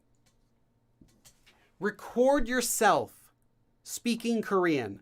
You can do it with just a microphone. You don't have to use a camera. Just record yourself speaking, because it's much easier to hear how you sound Korean. Let me say this again. You probably have no idea how you actually sound when you're speaking Korean. You might think, my Korean sounds pretty good. But once you record it and play it back, you might hate how you speak. You might really not like the way that you sound. That's normal, because you normally don't hear the way that you sound to other people. Now, I've been making videos for a long time. I know what my voice sounds like because I'm used to it. I can tell what my voice sounds like, what other people are hearing it. But you don't. Record yourself and play it back. Or if you don't want to even record yourself, here's a special trick. This is the coolest thing ever. If you want to know how you sound to someone else, cup your ears when you talk. Oh, it sounds so weird. Do this. Cup your ears completely, like some alien creature, and change the angle of your hands into your face until it starts echoing, like you're playing back an audio file. This is the weirdest thing ever. This is what your voice sounds like to other people. This is exactly what your voice sounds like to other people who are hearing it, because you cup your ears like this. The sound echoes from the wall, goes into your ear directly. So normally your brain ignores that when you hear, because it's really quiet. But when you do this, it amplifies it so you can hear what you sound like to other people. Oh, it sounds weird. Do that when you're practicing Korean. Until you can get your pronunciation a little better. Practice like that. Don't just speak out loud to yourself, because like I said, your brain filters that. Do this and your brain has to hear it the way that you're speaking it. Okay, that's one of my personal tips to you. Also, what goes together with that, hey, who tried that? Did anyone try that? Just put cups over your ears? No, that won't work. That'll block out everything. I was telling a friend about this method. Nice, yeah. It's not my method. It's just my personal recommendation. I don't know who found it out. I'm sure some caveman was like, hey, ugga. Ugga. Oh. And then the guy's like, oh. And they're like laughing about it in the cave. You know, like 200,000 years ago, before language or something. I don't know. I'm sure some caveman did it first. I swear. It's got to be an old thing. Okay. Yeah, record yourself speaking, but also this is also really important. Speak louder. If your voice is quiet, you're not going to be able to hear how well you're pronouncing things or how poorly you're pronouncing things. Speak louder. So if you record yourself, great, but speak louder when you do it. And in general, when you're practicing speaking or just speaking, speak louder. If you can't hear your own voice very well, your brain is going to have a really hard time adjusting the way that you're speaking to match what it thinks Korean should be sounding like. So, for example, you listen to lots of dramas and your brain kind of knows what Korean sounds like. So you speak it softly and your brain is trying to match the way you're saying it, but it doesn't have you can't really hear what you're saying very well. If you speak louder, all of a sudden your brain is like, wait, you're saying it wrong now. Uh-oh. And you're going to try to correct the way you're speaking now that you can hear yourself. So I find that people who have very soft voices tend to have poor pronunciation because they're not able to fix that pronunciation easily. Their brain can't even hear how they're speaking. So I don't mean talk like I'm talking right now. I don't mean talking really loud in Korean for practice. But if your voice is normally like this, like I like speaking like this normally, then you're not going to be able to get good Korean pronunciation. So you want to have a little bit louder voice, just a little bit louder voice when you're practicing speaking. That will help your pronunciation. Just these things are very big for helping your pronunciation. Okay, next thing.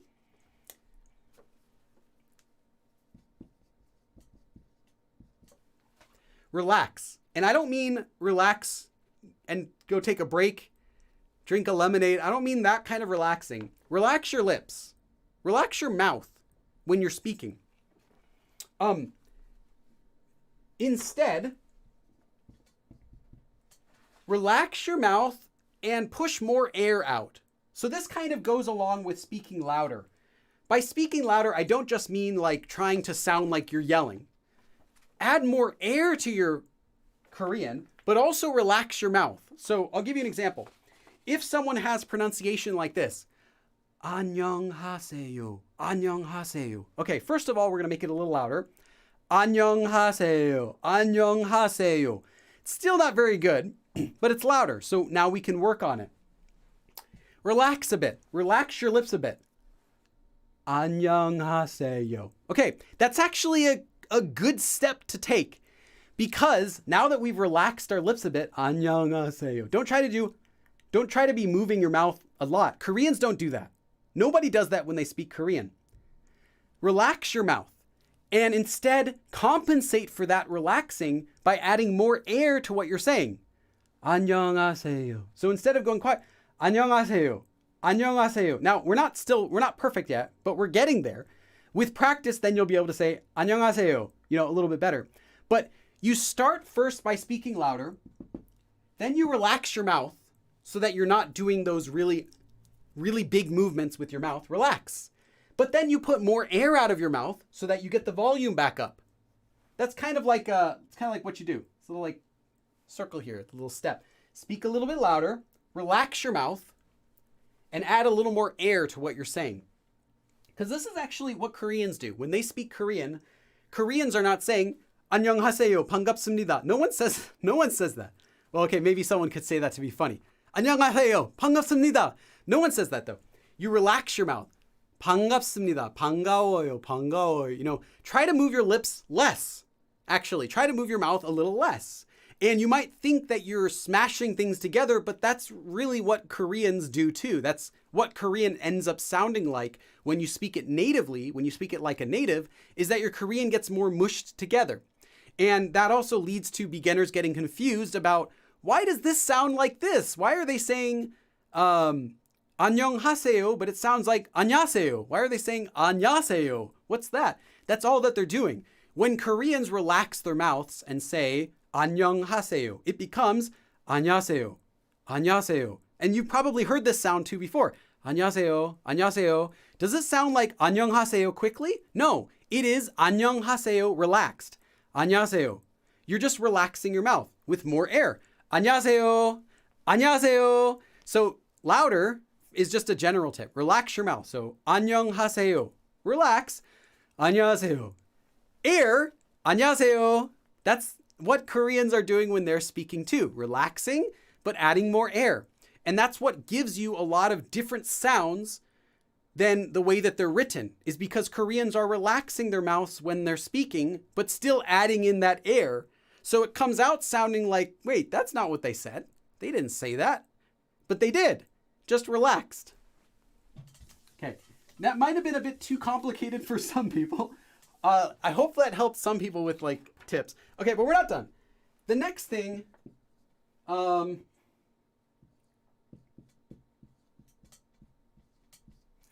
these are some of the, actually, just a few questions. I don't have enough time to go through every single one of these. Double consonants and strong consonants. Okay, you can write these down. These are the most confused letters or vowels. These are the sounds that are the most confused in Korean by beginners. First is this one, lir. Really quick. I don't have time to do a lesson about it. I have videos about this on my channel. Move your tongue to where you would say the word dog, dog, dog. D. You make the D tongue position. But think, when you say it, that you're saying an L. Whether you're starting the syllable from that letter or you're ending the syllable from that letter. Doesn't matter. It's always the same position. This will result in the sound sometimes sounding more like a hard L and sometimes more like a really soft L, almost like an R. But it's actually never changing. The sound is slightly changing, but the way you make it is the exact same way. It's the position of D in English. La, lamyan, lamyan. Not lamyan, not ramyan. Lamyan, lamyan. From the D position, you make an L sound. Okay, and I have another video about that if you'd like to learn more detail. This was like my 5-second overview. Also practice these sounds. Again, I don't have time to go over them for today. I'll just tell you, these are the ones you want to practice. Oh, ooh.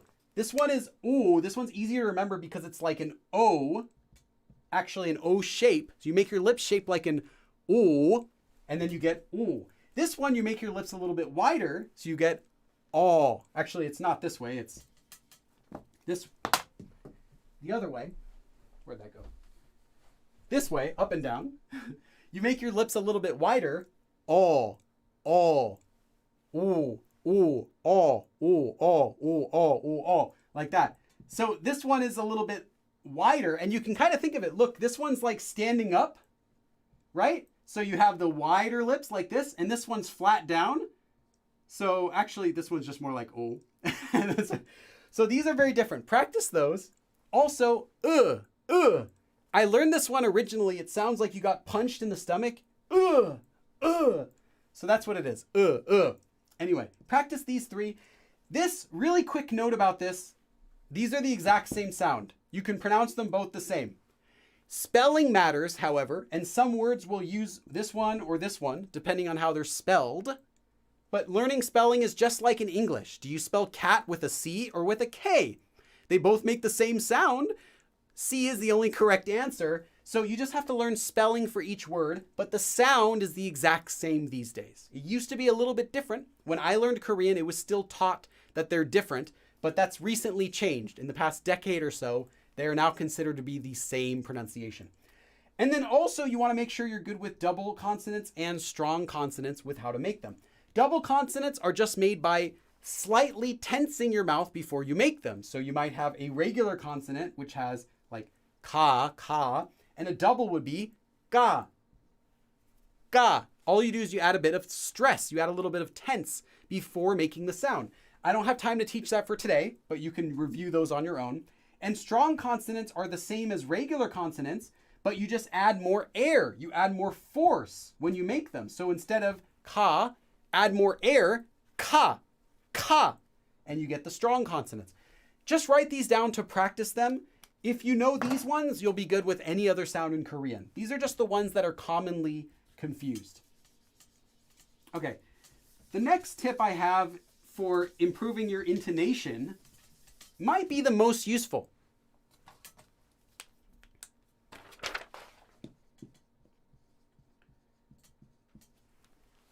And that is shadowing. Who's heard of shadowing before? Does anyone know what shadowing is? Can someone write it down in the chat? What shadowing is?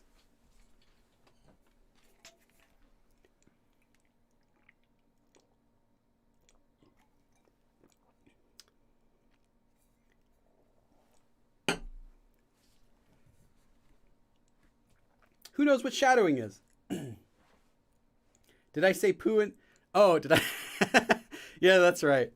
I know. That's like the only Spanish word I know. I can count to 10 and I can say poo. Chocolate Banana says, please pronounce call. Cool. Remember? Call.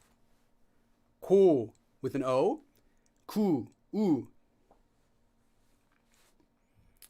Repeating phrases you listen to. Speaking over someone. Yes. Repeating after you hear it. Repeating someone as they say it. Yes. Following along.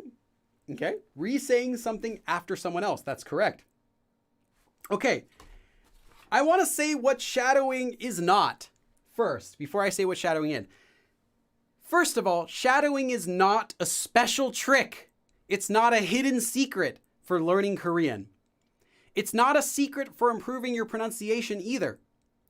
Shadowing is one extra tool you have for practicing Korean pronunciation and intonation. I think that shadowing can be one of the best ways for improving your intonation.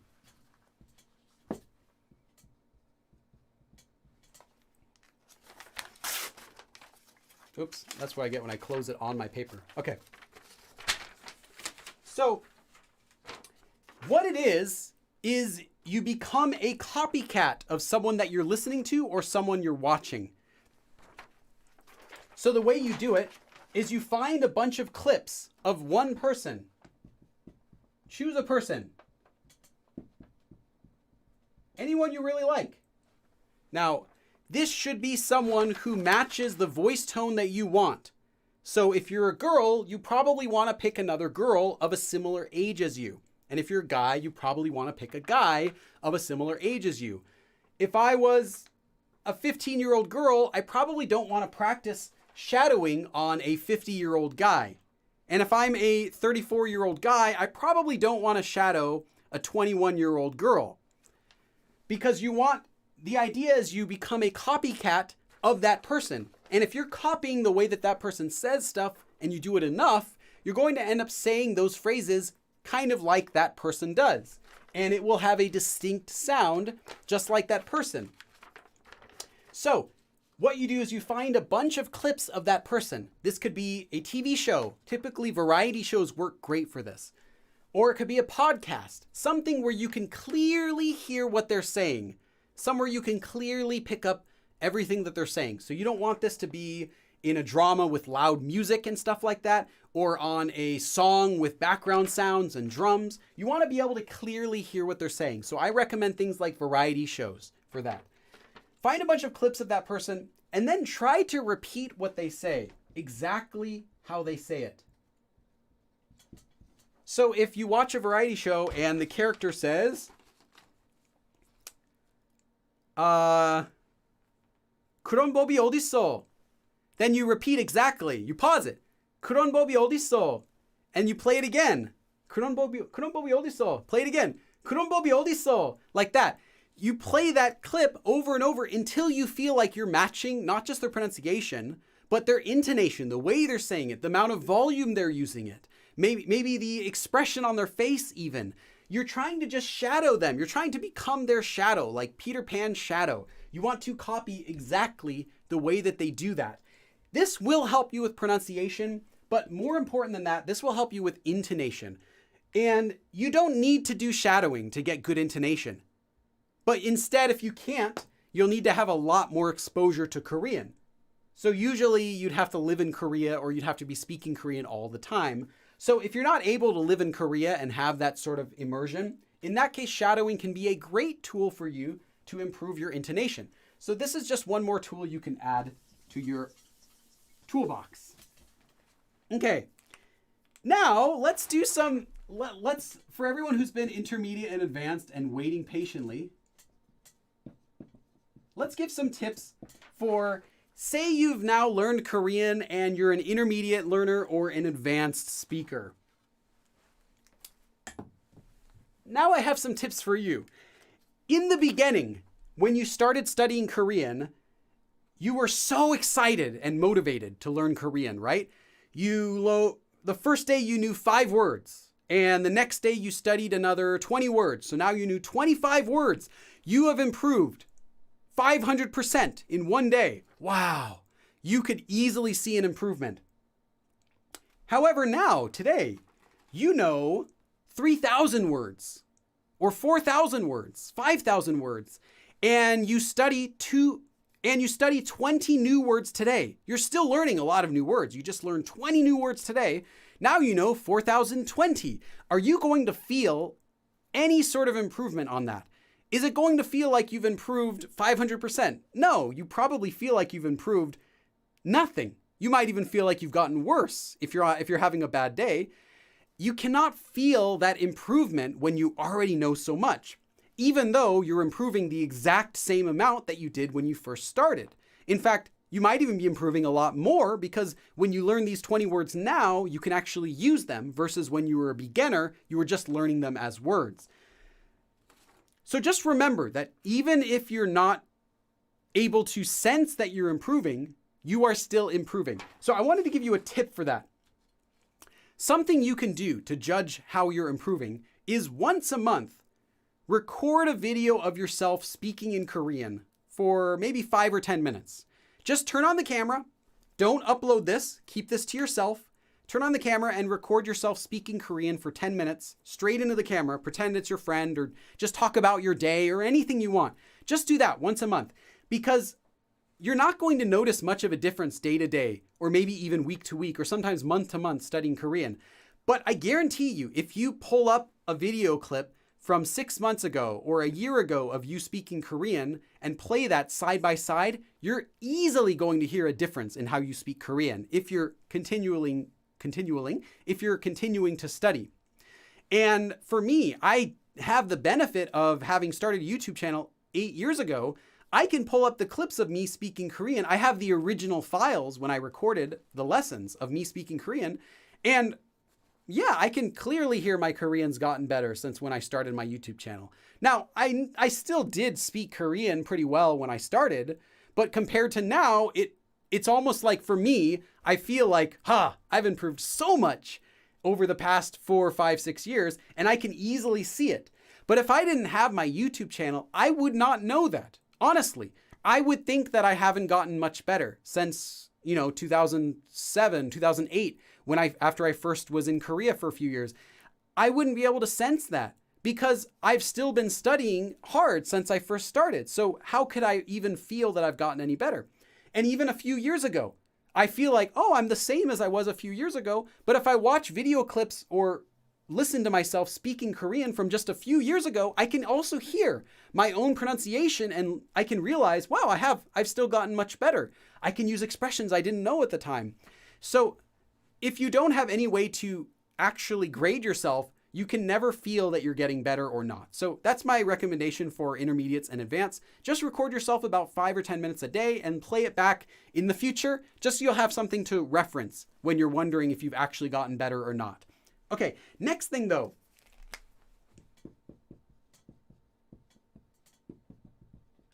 The other way to get better, the other way to improve as an intermediate or advanced learner is stuff that's not fun. You have to increase your study time. And I mean dramatically. Because when you're a beginner, you can spend 20 minutes and now you can learn 10 words. You can learn how to say hello, goodbye, thank you, how are you? All in like 10, 20 minutes as a beginner. When you're an advanced speaker or an intermediate speaker, it takes a long time to learn new things. You might spend 20 minutes learning how to use one new grammar form and making a few example sentences for it, and then you still can't really use it yourself. So in order to help with that, you need a lot more study time to improve faster than you did when you were a beginner. You might need an extra hour a day. You might need multiple hours per day of input on top of all of your practice. I would say increase your study time, but you don't want to just do more study time in number. You want to increase how much organic studying time you're doing. So by that, I don't mean just use a textbook more. In fact, no, don't just add the time. Don't just increase how much time you're using a textbook. Increase your organic study time. So increase how much time you're speaking with friends. Increase how much time you're actively listening to Korean dramas, or how much time you're actively reading, actively listening, watching dramas without subtitles. Anything that's active learning, increase that. Organic, real stuff. That's what you want, because this is what you need to get fluent at Korean. And I've said this a lot before, but nobody gets fluent at Korean just by reading a bunch of textbooks.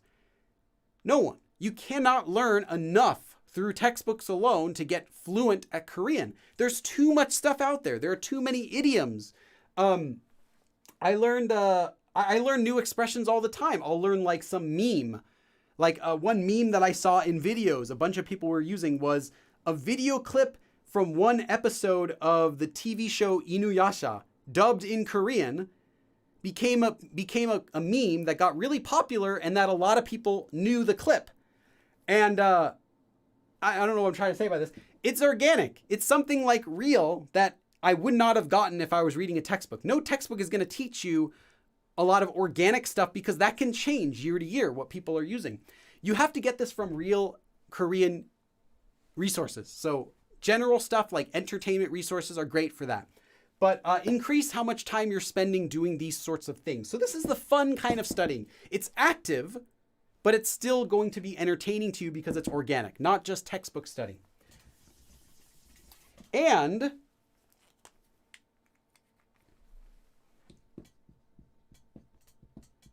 again, this is the same for no matter what. This is the same for no matter what level you're at. Practice speaking. As an intermediate speaker, and even more so as an advanced speaker, you can speak.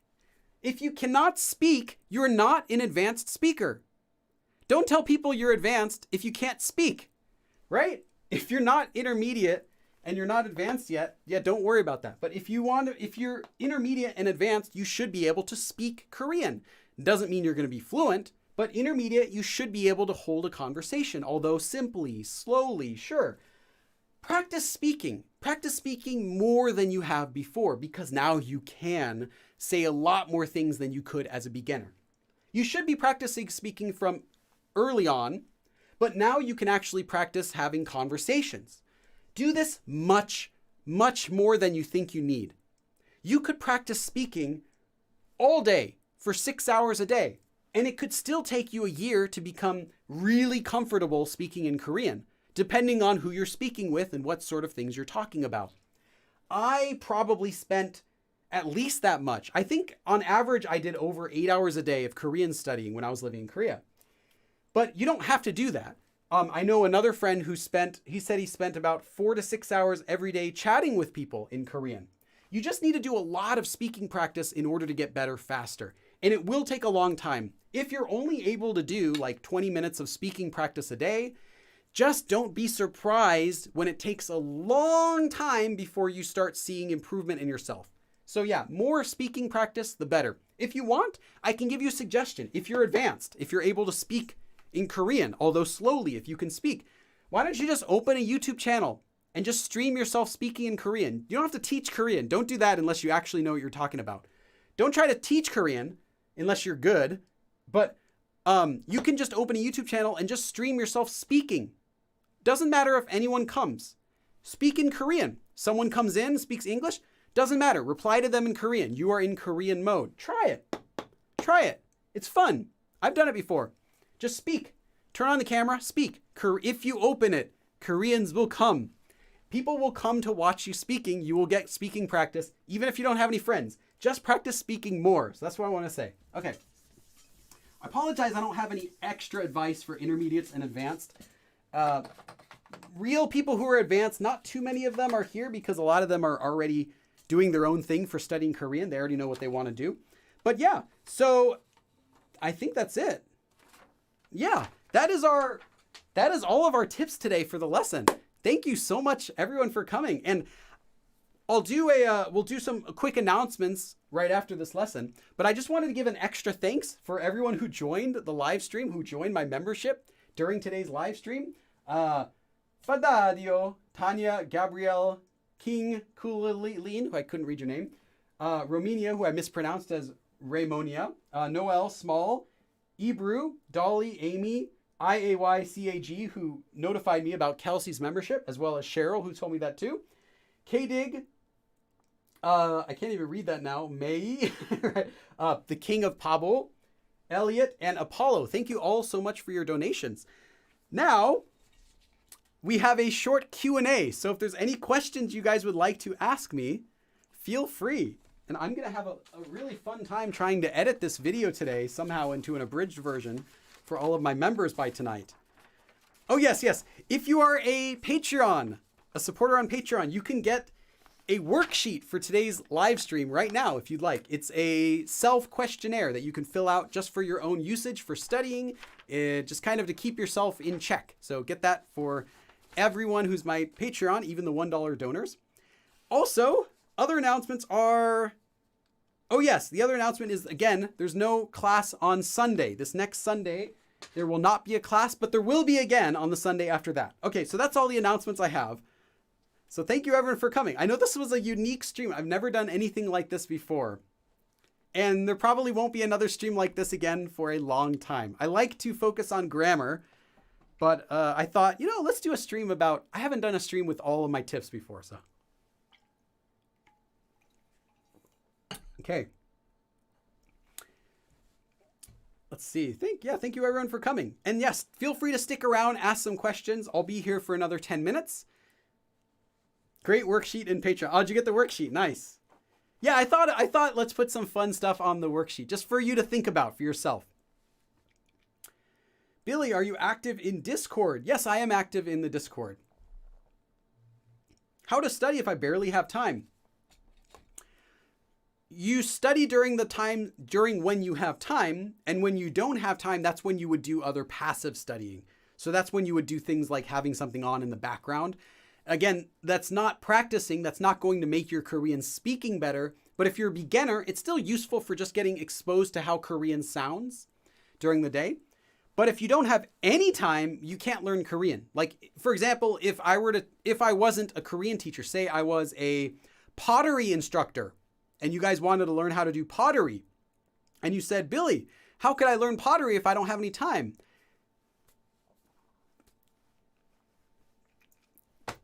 What do you want me to say? You need to spend time to learn Korean. So you have to make time. If you don't have time, you can't learn Korean. That's really how it goes. No one learns Korean without putting in the time. Is it harder to breathe at that? I found that my brain is my head is quite airy, so there's plenty of extra air floating around in here. So I haven't had any issues with breathing at this higher altitude. Thanks for asking. Ocean Discovery asks, if one is having problems forgetting vocabulary, is this an issue with not listening to enough Korean? No, I think it's the issue of how you learned the vocabulary word in the first place. Because if you learn the vocabulary word and you write it down in your Anki deck or vocabulary journal or whatever, and you don't know where you saw that word and you don't know how it was used in the sentence, and you yourself cannot create another sentence with that, then you didn't really learn it in the first place. So whenever you're learning vocabulary, that's why context is so important. So I recommend when you see a word used, write down the sentence you saw it in. Write down notes of where you saw it, who said it. Maybe even clip what they said, exactly what they said. And then say that out loud. Then take that word and try to make your own sentence using it. Because unless you can actually use it yourself, you don't know it. Just being able to recognize it when you see it doesn't mean at all that you know that word. Just being able to recognize the word by itself doesn't mean you know that word. You know the word when you can use it yourself. So I wouldn't say it has to do with not listening to enough Korean. Bethany asks a good question. If I become a Patreon member now, do you get access to past? Yes, you get access to everything since the beginning of my Patreon. And that includes even some old outtake videos that I posted on Patreon a long time ago. You get everything. All the worksheets, all the outlines. Yes. And yes, again, that's only $1 for that. You can donate $1, join for a month, back read everything, download everything, and then cancel it until you need it again. It's up to you. Just, yeah, you get everything from that. Okay. Paola asks, how can I know when to use a or a? I explained that actually during the class. Perhaps you missed it. I explained that during the class today, that it's the same sound, just spelling. I have a Korean, Cat Kitty asks, I have a Korean journal that I write in every day. Is that useful for learning Korean, or should I focus more on speaking? No, Korean journal is great. Keep that. Writing practice is still practice, but know that you still want to get practice speaking. So yeah, writing practice is great. That's still helpful for you. But ultimately, because Korean is a spoken language, communication's all about communicating, you still want to get speaking practice. So if doing the journal is taking away from time that you would be able to use, that you could use for doing speaking practice, then I would say yes. But if you have extra time and you're doing a journal, no, keep doing that by all means, please. Okay. Hope Whisper asks, Billy, is there an effective way on how to fully memorize the Korean alphabet without forgetting it? Yes, the way to fully memorize the Korean alphabet is simply by practicing it, writing it, but you will never master the Korean alphabet in itself. If you were to just learn the Korean alphabet and just learn how to practice writing and reading it all day for years, you're still never going to be able to be quick at it because you need the language to get good at the alphabet. So just learn the letters, learn what they sound like in general, learn the basic sound change rules in general, but don't stress about them, and then start learning the language. And you'll get good at the alphabet just by your studying of the language.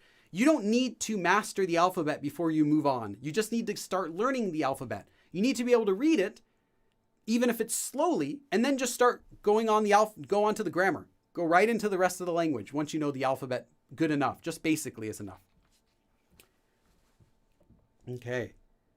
Craft of Rila asks, would you recommend that we get a tutor at some point? I don't recommend or recommend against a tutor because they're expensive. Even the cheapest community tutors on italki are still like $8 an hour. And 1 hour is frankly not very much time. But eventually, if you don't have anyone that you could practice speaking with, then I would say, let's check this here. Then I would say yes. If you don't have anyone you can practice speaking with, I would say yes, get a tutor. Otherwise, you don't need one. If you have friends, just speak with your friends. But if you don't have friends or you can't find friends easily, you just want 1 hour of uninterrupted Korean practice, then yeah, get a tutor. Okay, really Weeby Weeb asks, can you recommend, nice name, can you recommend some podcasts? I don't listen to any podcasts anymore, so I don't know what's currently on. I don't know what's active, unfortunately. I would just check apps like Patbang. Patbang is I think they still exist. I remember they got removed from the Google store. I think it's Patbang. Is it Patbang? I think it's Patbang. Anyway, I don't know. I'm removing that before you can check if it's wrong. I just know it's pronounced as Patbang. And they got deleted from the Android store and added back. Just check whatever's popular on there and listen to that if you don't know what to listen to. I would sometimes listen to horror stories podcasts while I was driving to work, or a Sherlock Holmes podcast, but those are no longer active, so I don't really know. Okay.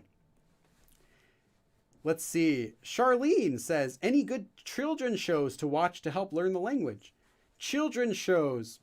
The thing with children's shows is people think that children's show means easy Korean, but it's not. With some exceptions, like baby shows, sure, baby shows. When you think about a children's show in the US, what kinds of words do they use in the children's shows? in English. Peekaboo, boo, swipe or no swiping. Like, are these good English phrases? No, probably not. Just because it's a children's show doesn't mean it's going to be easy English and Korean as well. Just watch a show that you want to watch. Just watch a show that you would enjoy. So I recommend variety shows because they'll have real Korean, 100%. Like if you can understand variety shows and then you take a plane to Korea tomorrow, you're going to understand what people are saying to you because they are using real Korean in variety shows. Kids shows, no. You could watch the kids show Bororo in Korea, which is, the penguin, and nan Bororo ya, like little penguin. And the problem is Bororo is only speaking in panmar, casual speech, the whole time. So if you watch that show, you're going to be only exposed to casual speech. And then if you go to Korea and you're like, 안녕, 난 뽀로로야. Well, of course, you wouldn't say you're 뽀로로, but you get the idea. You'd say, 안녕, 난 빌리야. You're going to be really rude. And they're going to be like, why is that guy speaking like he's a kid? So you shouldn't focus on kids shows. That doesn't mean easy. That just means targeted for kids. You want to watch an adult show, regular show for adults or teenagers. Variety shows are made just for regular teenagers and adults. You want to watch that kind of show. If you're a kid, of course, watch a kid's show. But Paola, I already answered that question a few times earlier on. It's 팟빵. Okay, thank you. Yeah, I wasn't sure. I thought it's 팟빵, but I was like, maybe I'm wrong and it's 팟빵, like room. Anyway. Someone said, Talk to Me in Korean podcast. Yes, Talk to Me in Korean has also what I think is even for Korean listening practice. They have some 100% Korean videos on their second YouTube channel. I think it's Talk to Me in Korean in 100% Korean, I think is what it's called. And that is a channel they made, which is great. It's all in Korean and they just do discussions and they speak very clearly. They have, so it's very easy to understand if you're at least intermediate level. Very easy to understand. They speak very clear. They talk about general topics. They don't talk about anything fancy. And they use regular Korean. Not Korean targeted for kids. Not Korean that's like flowery literary language. Just normal Korean. So those are great. I recommend that channel as well. I also watch those videos too. Because, why not? Okay, let's see up. How can I level up my reexaxing? Okay, it's very difficult to do that. Maybe I'll do a live stream about that in the future. Okay, Uyu Targi asks, and I gotta go. I'm just gonna take a couple more questions, then this will be it. Thank you again, everyone, for coming. Uyu Targi asks, do you recommend changing the language on your phones to Korean while studying? If you want. I don't recommend it because it might cause more trouble, cause more problems than it's worth. Like, what if you get a virus on your computer and you can't open any folders or anything, or you can't open the Internet Explorer, and then you're not able to change it back? Or you need to do something really important on your computer and you accidentally delete a file because you didn't know that 삭제 means delete. If you don't mind it, sure. It's not going to hurt. As long as you're okay with the annoyance of it being in Korean, it's not going to hurt. Though, do keep in mind that just because a program has a Korean version, that doesn't mean it's going to be a natural Korean translation. It depends what app. Now, Windows, yes. Windows, you're going to get accurate Korean. Android, probably you're going to get accurate Korean translation. But other programs, they could have just been done by Google Translate. So be careful. Just make sure you're doing it for something that you know is going to be accurate. And also you're going to learn a lot of useless vocabulary. Like, do you really need to know how to say device manager in Korean? Do you need to know how to say restart computer? Like, yeah, maybe. But yeah, it's not going to hurt. It's just, I think it's more of an annoyance.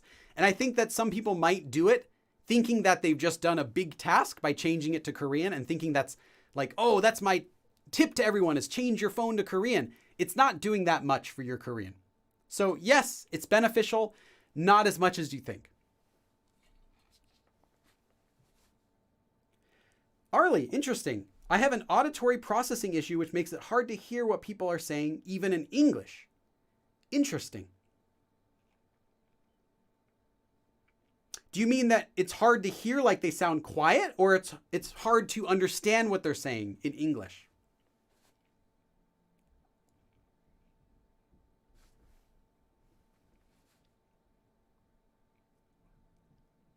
Okay.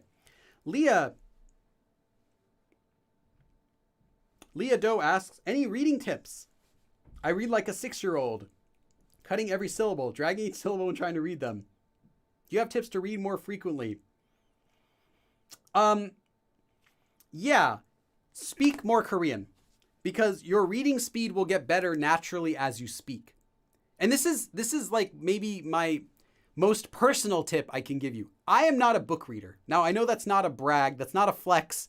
Oh, I don't read any books. I don't really read very many books. I read sometimes. I'm not saying I don't like reading. And I love reading articles. I love reading things, but not books. I'm not a fan of books in general. Reading fiction books, I should say. Fiction books. I don't read very many fiction books.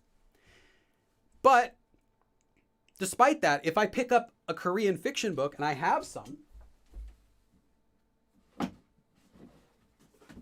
Let's see, this was one I tried to read. I couldn't even make it. It's so boring. That's the thing. I just get bored. If I pick up a fiction book, 닭은 흙만 뒤지고 사는데 야생 오리는 달랐다. I can read it easily, even though I don't read books, because I can speak Korean. So don't worry so much if you're not reading quickly. If you get good at speaking, you're going to be able to read, because it's the same thing. Although, different language, but it's the same idea of combining sounds together. If you're good at doing it while speaking, you're going to be able to do it while you're reading a book. And that was just some random, I haven't actually read that page. I think I got like 40 pages into here and then got bored of it and stopped it. So yeah, if you want to get better at reading, faster reading, more natural reading, just get better at speaking. So I could read that, like, okay, I understood it. Easy to read it because it sounds like just like I'm speaking. There's no difference. Arlie, okay, so I can hear sounds, but I don't understand what. Interesting. So you hear things, but you're not able to process them right away. I'm not really sure. I'm not a language specialist, like a, what do you call that? Speech therapist. That's the word I want. I'm not a speech therapist, so I wouldn't have good advice for that. And in fact, I had some kind of speech issues with my Korean as well. Not that. For me, my voice in English is very rapid. And I actually talk about this in a video I just filmed 2 days ago, which will be uploaded next month. Briefly, I mentioned this.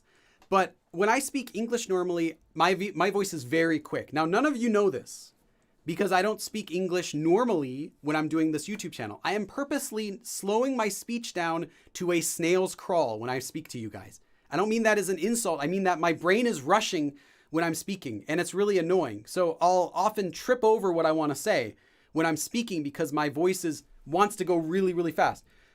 If I were to speak to you guys at the normal speed that I normally try to speak English at, it's going to be kind of like this. This is kind of like how I normally speak when I'm talking with my friends and everything like that.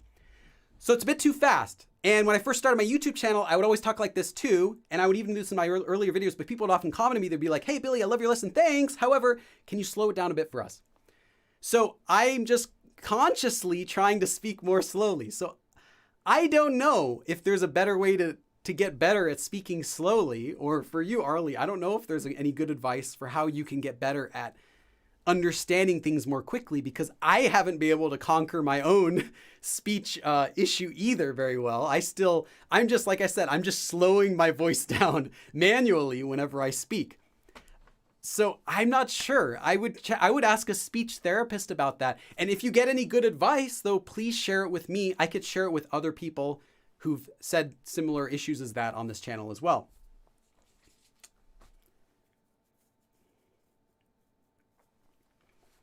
Okay, I'll just do one more question and then we should go, because I don't like going over 2 hours. We're already at 2 hours now for the lesson. You could totally be a rap. No, I'm not that fast. It's not that I'm so fast. It's that like I said, my brain is thinking, my brain is trying to push out words faster than it can even think sometimes. Or sometimes it'll think of what it wants to say, but not the words. Just like, oh, I want to say this, do it. And then I'll try to speak and it comes out really, really fast. But sometimes I'll trip over my words because I didn't actually know what I wanted to say. My brain just said, make this point, go there. And I'm like, okay, let's see how I can get there.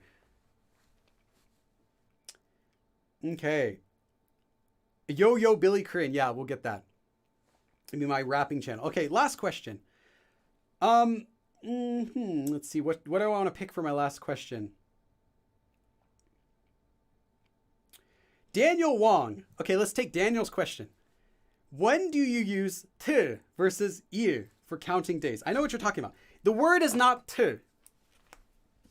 The word is not t. The word is actually believe it or not.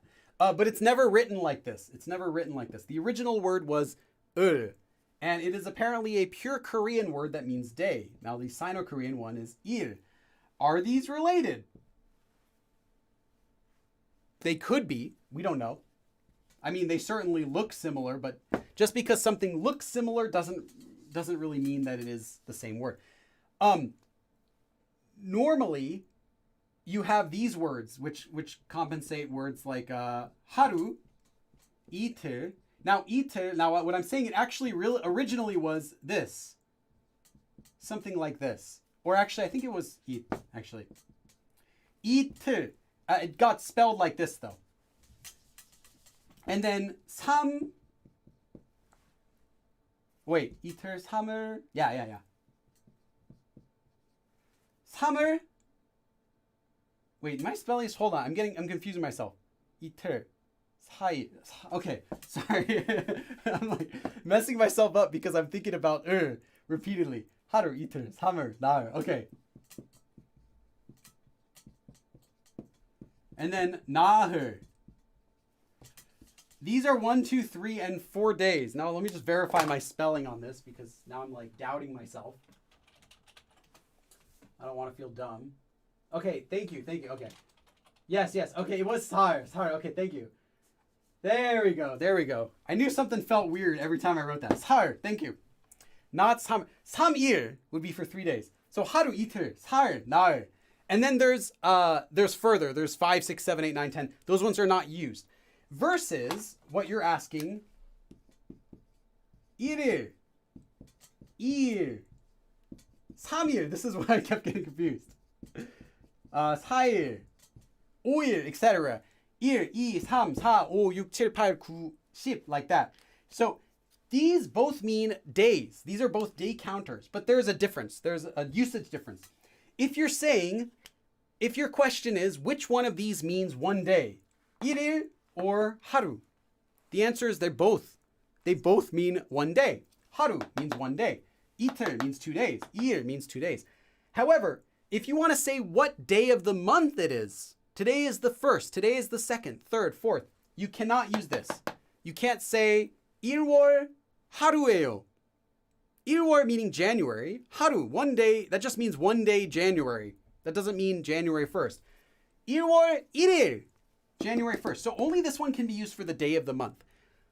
Also, when you say 하루, 이틀, 사흘, 나흘, like these ones also kind of imply that it's the whole day. Like during the whole day that something happens or you're doing something. These don't. These are simply for counting days. So I'll tell you why that could make a difference. If you want to say, I studied for 2 days, you can say, or 3 days. Let's say I studied 3 days. 3일 동안 공부했어요. I studied for 3 days. 4일 동안 공부했어요. Both of those are okay. How long did you study? If you want to say, I studied 하루 동안 공부했어요. That could mean one day, or it could also mean like during the whole day. As in, like today even. Like, 하루에, in one day, 몇 시간씩 공부해요? How many hours a day do you study? You would typically do with these numbers. 하루에 몇 시간 동안 공부해요? How many hours do you study during a day, in a day? versus 일일에 몇 시간씩 공부해요? How many hours do you study on a one day on the calendar? It sounds awkward actually. 3일 안에 뭐 했어요? I did something within 3 days. Sounds okay. But if you're talking about like within the time that day happened, including from the morning to the night, the whole day, these ones encompass that and this one doesn't. This is just like a day counter. So yeah, if you're just talking which one's which day, 1 day, 2 day, 3 days, they're both equal. But usage, this one is used more for just the day of the month, or it can be. This one would be used when you're talking about like the whole day, or like maybe in a day. 하루에 is really common expression. In one day, and that sort of thing. Or 오늘 하루 동안, the whole day today. 하루 종일, all day. Like those types of generic expressions that encompass the whole day's time. So yeah, just some nuances difference. Okay, I guess I didn't expect the question to be that in-depth, but thank you for coming to the stream today.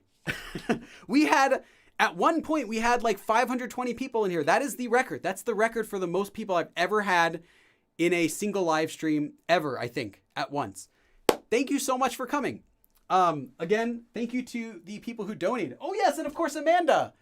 I read everyone else's names when I said it again, but I forgot to say Amanda's name. Thank you so much, Amanda, for being our producer for this live stream by donating $50. This will all go to a good cause as soon as, I'll give you guys a hint, a preview. As soon as a new camera comes out that I'm waiting for, as soon as I can upgrade my camera, I'm going to also at the same time use my older camera to upgrade this webcam. So we will get much better live stream quality once that camera comes out. I know that camera is going to be over $2,000 when it comes out. Anyway, when it comes out, I will upgrade. And all of your donations go straight into the channel for upgrades to equipment and other things like that. So just want to say a huge thank you to everyone who is a member, as well as a Patreon sponsor, and who's just supported me in any way, as well as donating today, even just coming to this live stream and subscribing. Thank you so much. I really appreciate it. It's because of you guys that I can do this, that I can even teach Korean. And it feels really weird. It feels like it's like a weird dream that I can actually do this as my full-time job, teaching Korean without even having to go into a classroom. I can teach Korean over the internet. It's so cool. So thank you guys so much for your help. And thank you for coming today. Today? I was trying to say together and today at the same time. Today. Okay, thank you for coming. And I will see you guys again next time. Oh, I didn't take a thumbnail for today.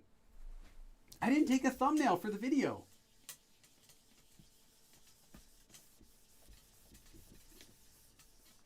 What do we write on the board? The number one tip is dun dun dun like that. So you gotta get some clickbait for anyone looking at the thumbnail. I gotta point to it like this.